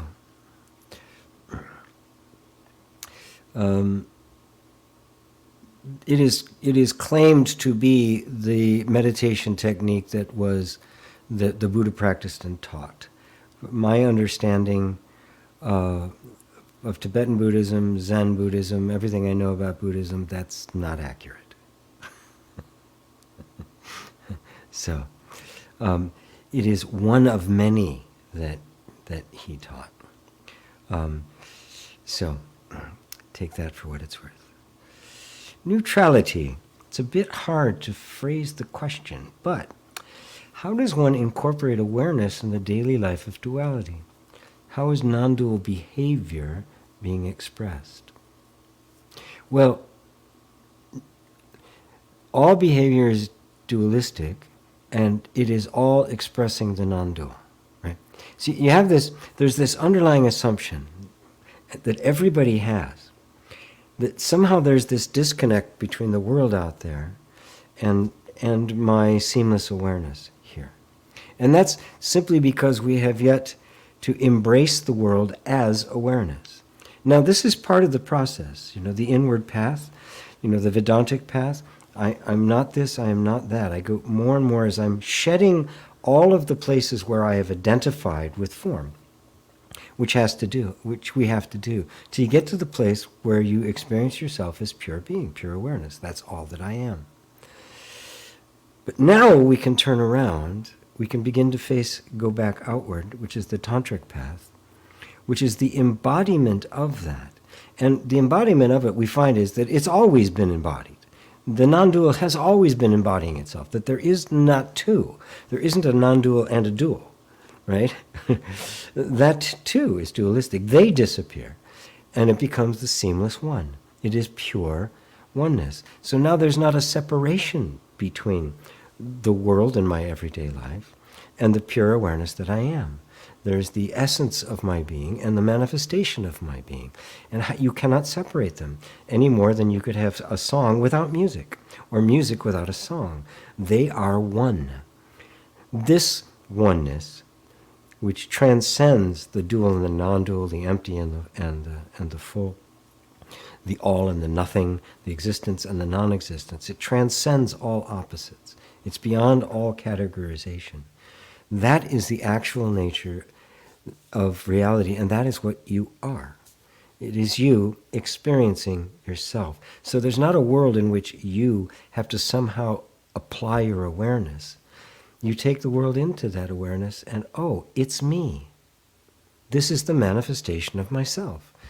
Right? And so the manifestation is one with the source of that manifestation. They are inseparable. So what am I experiencing? Myself. Everything is myself. And that is love. That is the infinite divine love. That is the essential unity of which all manifestations of love are a manifestation. I am that one. I can't be made one with everything. I already am. I can't be made into the self. I already am the self. The illusion of other disappears. And so now, there's not me and something else I have to deal with, this strange thing. Oh, the illusion disappears. An illusion was never a thing. It was a misperception of what is. So there is no world. There is only myself. The mind does not exist. The world does not exist. The universe does not exist as anything other than myself. It has no objective entity. This is how we take everything back into ourselves. Right? We take everything upon ourselves. Right? And from this space we transmute all suffering. This is the Bodhisattva vow. Free all beings from suffering, and all beings being freed from suffering, no being has been freed. No being has been saved. So there's not such a thing as a non-dual behavior. There's only a non-dual perception of which all behavior is a manifestation. So everything is the self. This is where this all leads to. Now in practice, I recognize that things come up that appear to be other than me, right? Habitual patterns and stuff we just wish weren't happening. The mission is to break down the wall every one of these things come up. So there is a practice involved. This isn't an instantaneous thing, right? It's never been for anybody. So there is a practice there it seems as if it's deepening. Eventually, even that falls away. As Balyani put it, God takes the last step on a journey that never happened. So beautiful. So beautifully put, right? And so it's always a breaking down of the sense of self and of me as a self, independent of something else. Me, right? And I have a boundary, and that there's something else out there. And when I have an untoward event take place in my life or an uncomfortable feeling, I realize that that's what's happening. I'm now aware of the fact of this habitual energy to make a self and another, to create duality. And there is no duality. That this is myself. And it can be as simple as just allowing an unpleasant feeling to be there without fighting it. You're not even trying to merge it into myself or doing anything extra. Just, there's a feeling. I've called that feeling uncomfortable. Oh, that's just a thought. Let's put aside the idea, it's an uncomfortable feeling, I don't want it, which is just a thought, and let's just be with the feeling. Let's just make a safe space for this feeling to be there. The thought is an interpretation. The feeling came first. Maybe the thought's not right. Okay, let's put it aside. Even the name we give it, right? It's fear, it's anxiety, or it's irritation. That's even a word. That came later, right? The feeling had to be there first in order for us to name it. So put the name aside. Now you've stepped out of name, right? Name and form. Now you're just left with form. No name, just this form. And even then, the form, well, it's just this energy vibration. It's not even really a form. It's not a thing. And then notice you're moving closer and closer to the thing that gave you trouble before. And as you get closer, is it trouble? You're actually, in a very practical way, dissolving the imaginary separation. Until finally it is just a vibration within me. And I don't have to reject it or praise it. I don't have to grab it. It's no aversion, no attachment. It's just the vibration of life coming and going, and I am that life. That's the inner environment of love, the inner environment of self-acceptance, the inner environment of what I call inner reconciliation. I am reconciling with all of this. I'm establishing a harmony, a unity with it, because I'm setting aside everything I thought it was, and it's only the thinking that creates the illusion of separation. I believe it to be separate. When that's gone, oh my God, it's not separate. This is just me in my manifest form. And of course, with that, if everything is myself, there's no fear. There's no doubt. There's no self-concern. How's that neutrality? Just kind of go right beyond it. Remember, it's just the mind that says it's a bit hard, or how does this work? How do I incorporate? Because the mind is diligently, that is, the mind, as I started this, there is no mind, there's only thought processes, is diligently trying to take two and make one. You can't do it. You dissolve the notion of two, and what remains is one. More emojis from Grande. Same to you. Ian, GP, you missed my question earlier. I did. I'm terribly sorry. Let me scroll back and see if I can find it. Love it when the spiritual teachers cuss. I saw that one. Was there one before that? Ian, thank you. Oh my God, yes, a long one. You repeatedly say that you cannot directly perceive yourself, but during my awakening experience, I distinctly saw myself in everything, from the dirt on the ground to the brick walls of my home. It makes perfect sense from the non-dual point of view as I literally am that consciousness which knows and perceives my entire direct experience. However, I do not understand how I even saw myself so directly in the first place, and I'm really struggling to zoom out to that level again. Thank you. Wonderful question, and thank you for prodding me to go back and look for it. Yeah, I don't know how I skipped over that. Oh, it looks like I skipped over a bunch.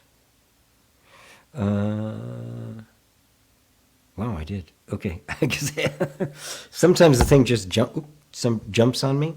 That's the microphone up there. Okay. So, wonderful. You cannot perceive yourself, right? Because you're not a thing that can be perceived. You perceive your divine character, the imperceivable nature of things, in that which manifests, which is not you and is you at the same time. When you look in a mirror, you know it's you. Nobody has to tell you. Was that me? No. Yeah. Is that me? Nor do you have to turn the mirror on. You don't need operating instructions. You immediately recognize yourself. You're looking at you, and yet it's not you. This is the mystical paradox of the whole thing. So when you see yourself in everything, you see the divine nature, your actual true nature made manifest. Take love in its purity, cannot be expressed. You cannot see love, but you can see love expressed in every loving act, however it manifests. Be it kindness or love of work or love of the arts or love of a person or romance or family or community. I mean, even country and the like. Love of God, love of everything, love of literature, love of dance, right? Love of. Now, try to see love separately from that. You can't. Christ put it beautifully. He said, the tree bends where the wind blows, but you cannot tell where it's coming from or where it's going. Right? The force that bends the tree, and we even say the tree dances. Right? I'm watching it right now, out the window across from me. I'm watching the leaves, and the motion is mesmerizing. It is so beautiful, right? And if in my ignorance, I might think, I might even go looking for muscle structures. How is it doing that? Not recognizing that something outside of it is moving it and making it dance. So Jesus was saying that the spirit is like that it's animating, but the spirit itself you cannot see. The infinite, which can give rise to any form, every form will manifest and express that infinite nature. The infinite nature will be seen in that. God will be recognized in that. But the wholeness of it cannot be perceived. And so the knowing, the self knowing itself is the manifest universe over infinite time. And so, but on another note, how I even saw myself, right? Because you saw yourself because you were no longer seeing objects. You were not seeing the bricks as something that existed independently. It wasn't a concept of brick as this thing out there, houses are made out of it. Right? That was gone, and you experienced the essential unity between perceiver, perceived, and perceiving. You were that. You saw yourself reflected in that, in every detail of that. So the sense of separation vanished, and the experience was one of oneness. I am that, was the direct experience. And of course, that's not even really an experience. It is the realization of the self, and because that's all there is. Now, drop any intention you have to try to get back to that. This is a subtle trick. The mind turns that into an experience that you had, and now it's on the quest for this perpetual bliss. This is how the mind commandeers the spiritual journey. Oh, you're almost there. One more practice, one more book, one more satsang. Oh, it's going to do it. This is really going to do it. It's the carrot, the donkey and the carrot. Right? It's, wait a minute, hold on a second. Right? The struggle, something inside of me now has come up, right? Because obviously that was blissful, right? And this other part has come up, which is suffering. It's, God, I want that. I want more of that. I want more of that.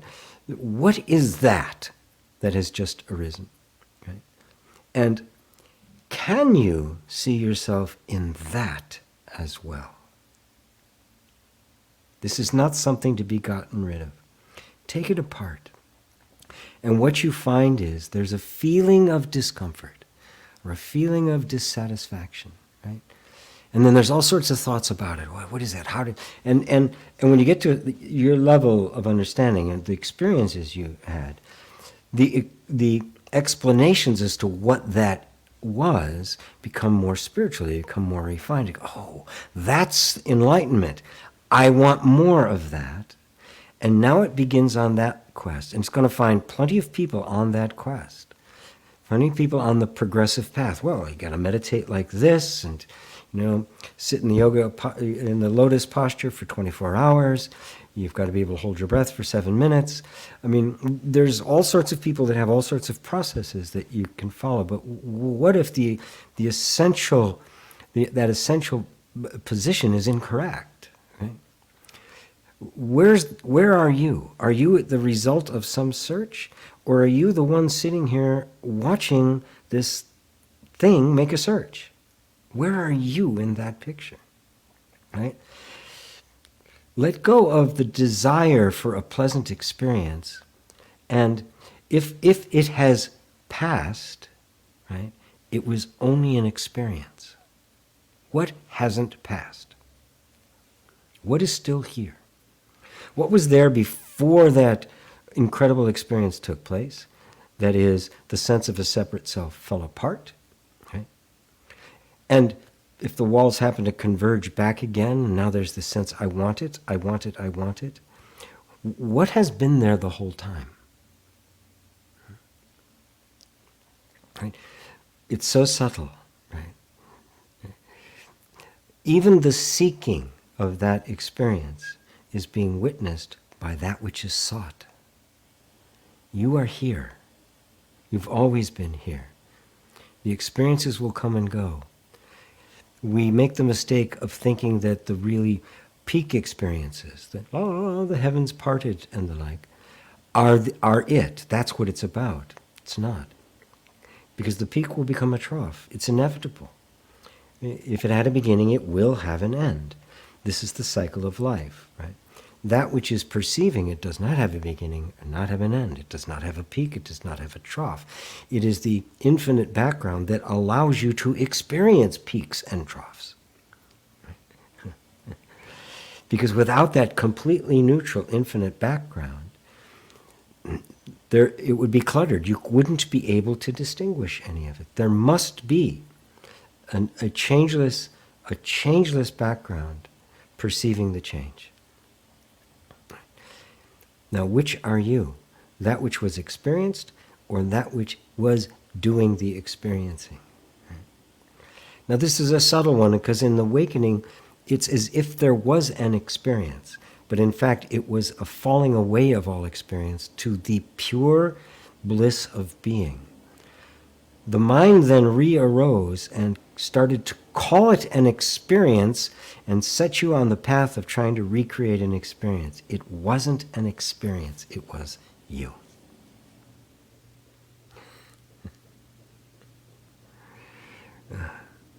Does that help, Ian? To zoom out to that level. Don't. indirectly in the first, so directly in the first place, I'm really struggling to zoom out. Drop the struggle. It's not a level. You are that. And you cannot, there's no need to strive for what you already are. This is the inquiry that has to be made. Wait a minute. If I am already that, then where's this struggle coming in? And you'll notice that the struggle is simply a vibration. It's an activity of mind. It is activity of thought and emotion. Take it apart. Go dive deep into it. Right? Take it completely apart. Dismantle, deconstruct the entire thing. And what you'll have left is simply a sensation that arose to you, the pure experiencer, right? And then a bunch of thoughts about that cascaded into a whole energy, right? And if you see that, then you go, wait a minute, it's never been me. It simply is what arose. I stay here. This can come and go. And this total emptiness is what is meant by the true spiritual bliss. Pure freedom. Thank you for catching that and making me go back and check it out and answer your question. My goodness, it looks like I missed quite a few things. Awareness in our body. I have to go back to responsibility. Hello, I got Renee. No ego to blame this ground. Sean, when watching a movie. Oh, I missed Sean too. Thank you. Blessings from Jennifer. When watching a movie, I can identify with the characters and feel their feelings. When I identify with my body, I feel those feelings. How do I identify with what can't be known? The process of identification, right? You have to look for that which is doing the identifying, which cannot be identified. Let's see if I can simplify this for you. Notice that, you identify with the characters in the movie. If you don't enjoy the movie, right? It's a bad movie if it doesn't get you to identify, because otherwise you don't feel anything, right? That's what art is for, right? It's supposed to invoke that. We're supposed to identify with that, You go out to play sports with friends, you're going to do a pickup basketball game or a soccer game or something like that. And when you're in that game, you're in it to win. You're out for blood, right? You're not just, it's just a game. You don't do that nonsense. You want to kick ass and take names, right? And then after the game, you go to the pub, you make fun of each other, and that sort of thing, and you remain friends. Being able to completely enter into it is just the beauty, the sweetness of being able to experience. Okay, now what is it that enters in and comes out? Right? What is it that allows itself to be identified one minute and not identified the next? See, the problem is we identify with the body and a sense of personality around that body, and we get stuck there. We don't realize it is just something, just one of millions of potential forms. But we get stuck into it for a lot of reasons I won't go into now, right? But the moment you step out of it, what stepped out of it? Right? So it isn't really a process of identifying with that which cannot be identified, but looking at the activity of identification of itself as an activity, as another vibration, as something else happening that is being witnessed. Right? Because in fact, even the identification and the experiencing and the disidentification is something that's being perceived. And that original perceiver, that ultimate perceiver, was never identified with anything. That too just appeared on the screen and disappeared off the screen. I'll leave it with that because we're right at the time. So I think I got beautiful answer to my question. Thank you, GP. Hope you show this section in a YouTube because it will help all of us not think that we are the trauma. Thank you. Thank you, Sonia. It appears the direct path is like taking the throughway instead of taking the back roads. Yes. Not only is the direct path, as I said, it's a lazy man's religion. It's not only taking the throughway, it's all been blocked off and you got a police escort to get there. There is no other traffic. It is foomp, absolutely direct. It's almost a teleport, right?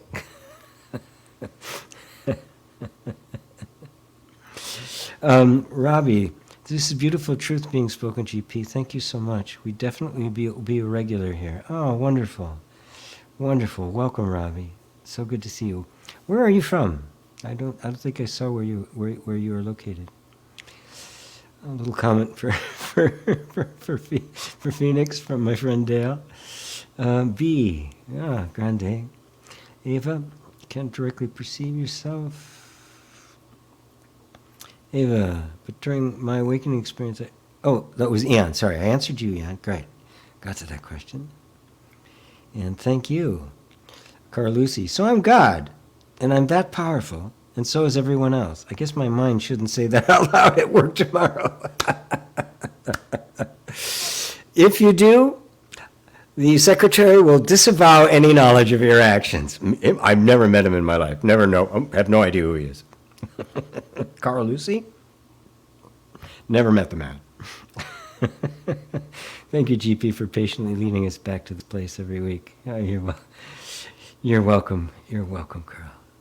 Grande, we are all one and everything is in us. That is correct. Facebook user, hi GP and Sunday and Satsangers from Paso Robles, California. Can you please explain the emergence property covered in your IR Level 3 course? Take away body, memory, relationships, take away patterns, away patterns, away patterns, away patterns, away patterns, away patterns, away patterns, away patterns, away patterns, away patterns, away patterns, away patterns.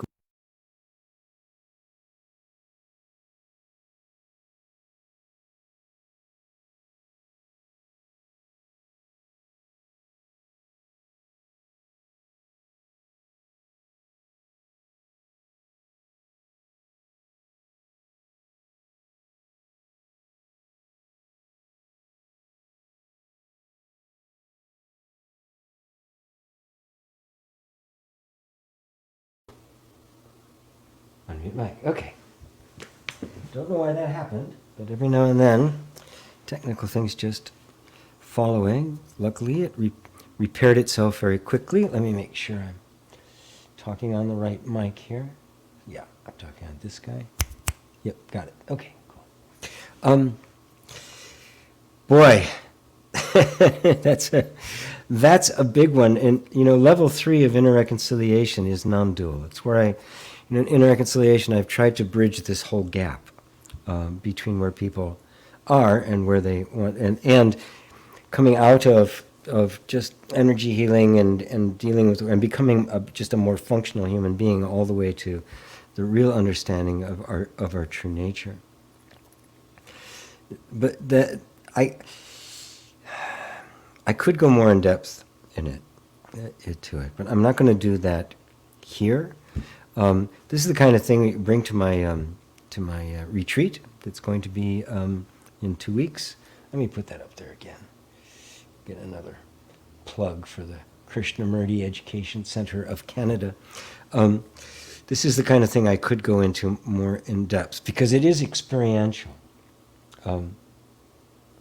It's not like I can say, okay, what's left? Well, right? It is. Oh, okay, I take all that away, and I'm still here, right?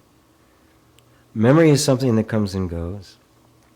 My relationships, they come and go. The body, all these patterns, everything I experience comes and goes. Right?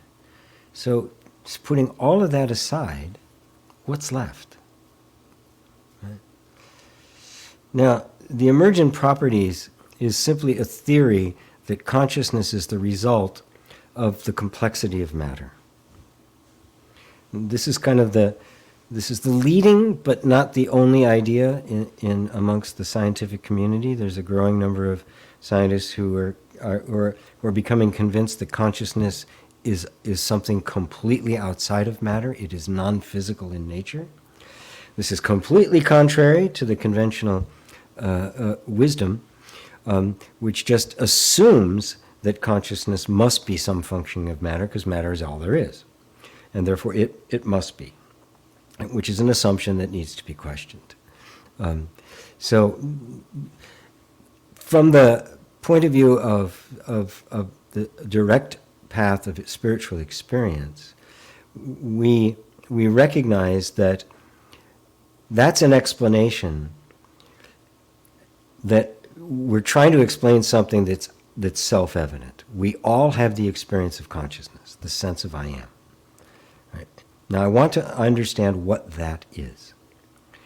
And that's where emergent property came from. Well, it must be the consequence of I can't deny that it exists. It must be the consequence of matter, right? Because everything is matter. Well, not necessarily so. Right? So what is my direct experience? Okay. I take everything away. There's a sense of my being. Okay? And now, spending time with that sense of being, right? I can't go to my mind to answer what's left, because it'll be conceptual, right?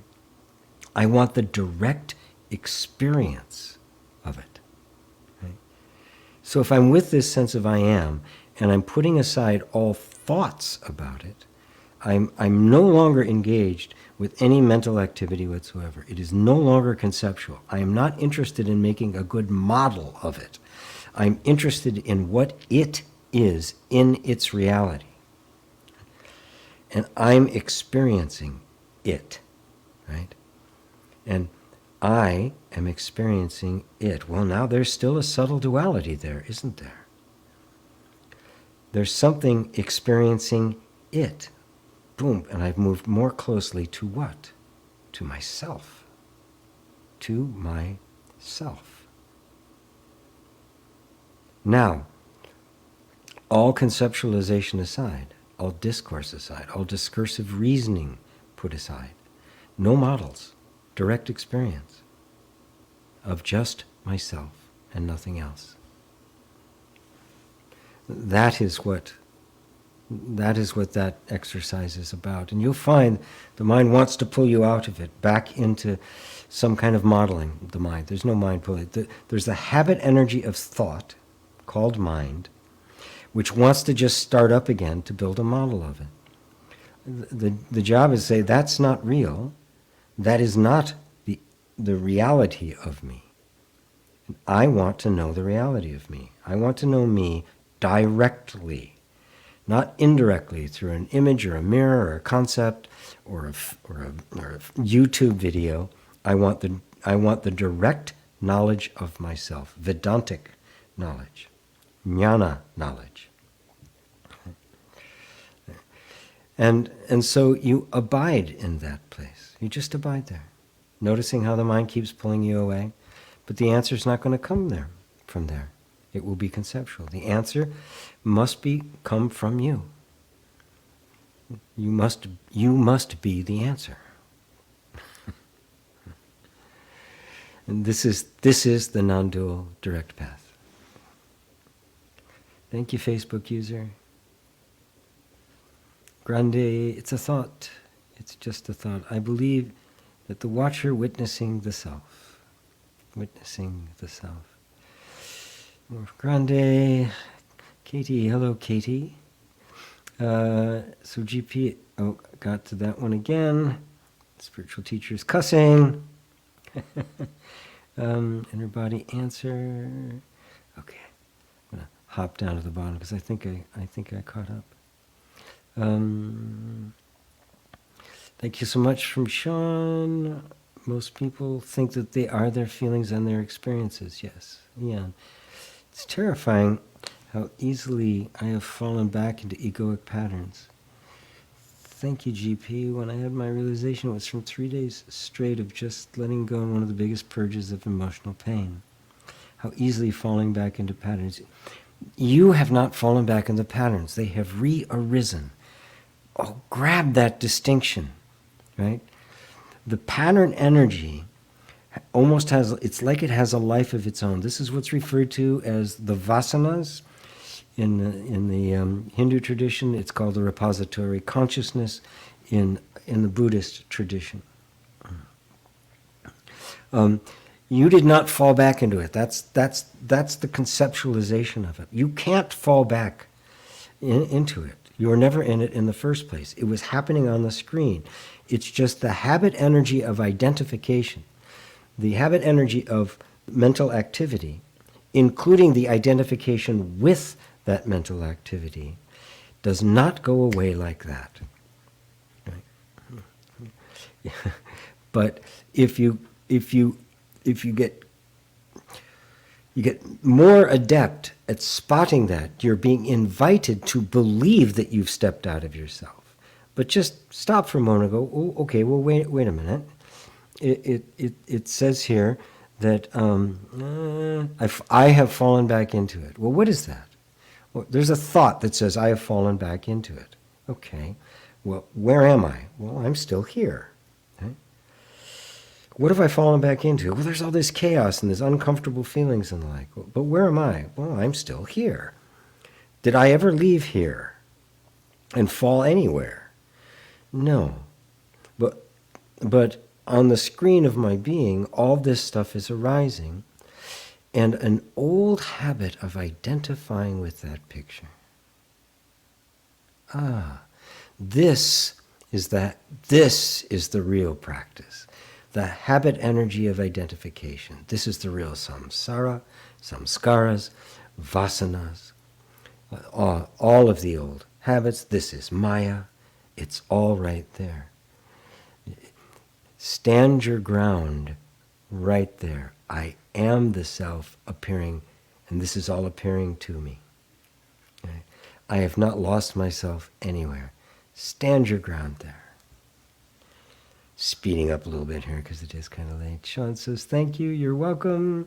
Thank you, beautiful. You're beautiful too, Melissa. David and Elaine, thank you, thank you.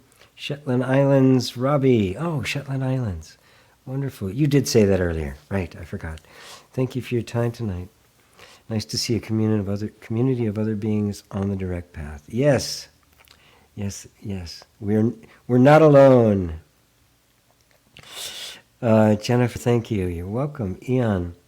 So these thoughts are literally just identified with themselves and nothing else. Yes! I, the real me, am just aware of the thought, I, which has no meaning or objective existence. Yes. But you'll feel the impulse to identify. That feeling is also a perceivable phenomena that you simply notice as well. But we're so used to jumping onto it that we think there's a problem with that feeling there. That's the hook that gives identification teeth. Stand aloof from that as well. Nice to see you today. Nice to see you too, Facebook user, even though I have no idea who you are. You know, they don't tell me, they just say Facebook user. Thank you and your sweetheart. Oh, thank you, Carl. Oh my God. What? I got an oh my God, and then I lost it. Oh, this is the best satsang ever. Thank you so much. Thank you, Roseanne. Ava, thank you, GV. G, for great satsang, waiting for KEC retreat. Yes, I love doing that. Anna Martins, thank you so much. You're very welcome, Anna. Ian, there's this very trippy ego trip I have noticed when I realize I'm witnessing a thought, and then I have thoughts about witnessing the thought. My thoughts pretend to be the witness. It's fucking clever. There's no other way I can put it. It's like the devil would be proud. That is the devil, right? The mythological character of the devil is the ultimate deceiver, right? Which would have to be self-deception, right? Mistaking what is not me for me, which means I'm the deceiver and the deceived. I'm playing a game of cat and mouse with myself. Wonderful. These thoughts that pretend to be me as the witness are more subtle and harder to catch. Yes, but you are more subtle still, as you can see, because you are catching them. I really appreciate your wisdom and love and support, GP. This last week has been so insane. Everything feels supernatural. Oops, sorry about that. Great. So glad to help and support you, Anne. Wonderful. Mary, I agree with Jay about technology. I didn't see Jay's thing about technology, I guess. David Yeager, GP, when you spoke of trauma, I realized I always looked at it as something to be undone or overcome. That's not what it is. Yeah, it's a misunderstanding of what trauma is. Don't have time to go into it now, but I will. Quite in depth. That's why I recommend these classes. It is also how I make my living, so. But when I get up to a point of a mega church, then you can all complain. When I buy my second Gulfstream jet. Yeah, don't get me started. Oh, darn. Jay, I do find myself falling into reactive patterns. Who's falling into reactive patterns? Reactive patterns are simply happening. That's what all the nervous system is. It's nothing but a bunch of reactive patterns. You're not falling into them. You've made the mistake of identifying with them. That's it. How do I not fall into those patterns? When you see them, you recognize it's just a pattern, which you've already been doing. Now let go of you being in a hurry to get enlightened, okay? And just let this moment be the educator. Let this moment be your guru. Love you, Jay. Great. Thoughts are just clouds passing. That is all they are. Yes. And they seem to have some staying power simply because of repetition and familiarity. That's all. Jay, no kids as I'm trying to clean up after them. Anyway, okay, enough. Got to cut it for now. Well, thank you all for being here. Obviously, from the amount of activity and the kinds of questions I got, the subject of the mind and the oneness of things is an important one. I will bring it up some more. I'm sure it's going to come up at the retreat. I hope those of you for whom the non-dual path is your path, I highly recommend that retreat. But I know I also have a lot of people that the energy healing and tapping and that sort of thing, which is a whole other aspect that I do, as well as meditation and the like. It all comes together for me, and eventually it'll all come together for you. But something for everybody. Something for everybody. So, gratitude, blessings, Papaji. Thank you, Jennifer. All right, everyone. Thank you once again for joining me. Until next time, namaste.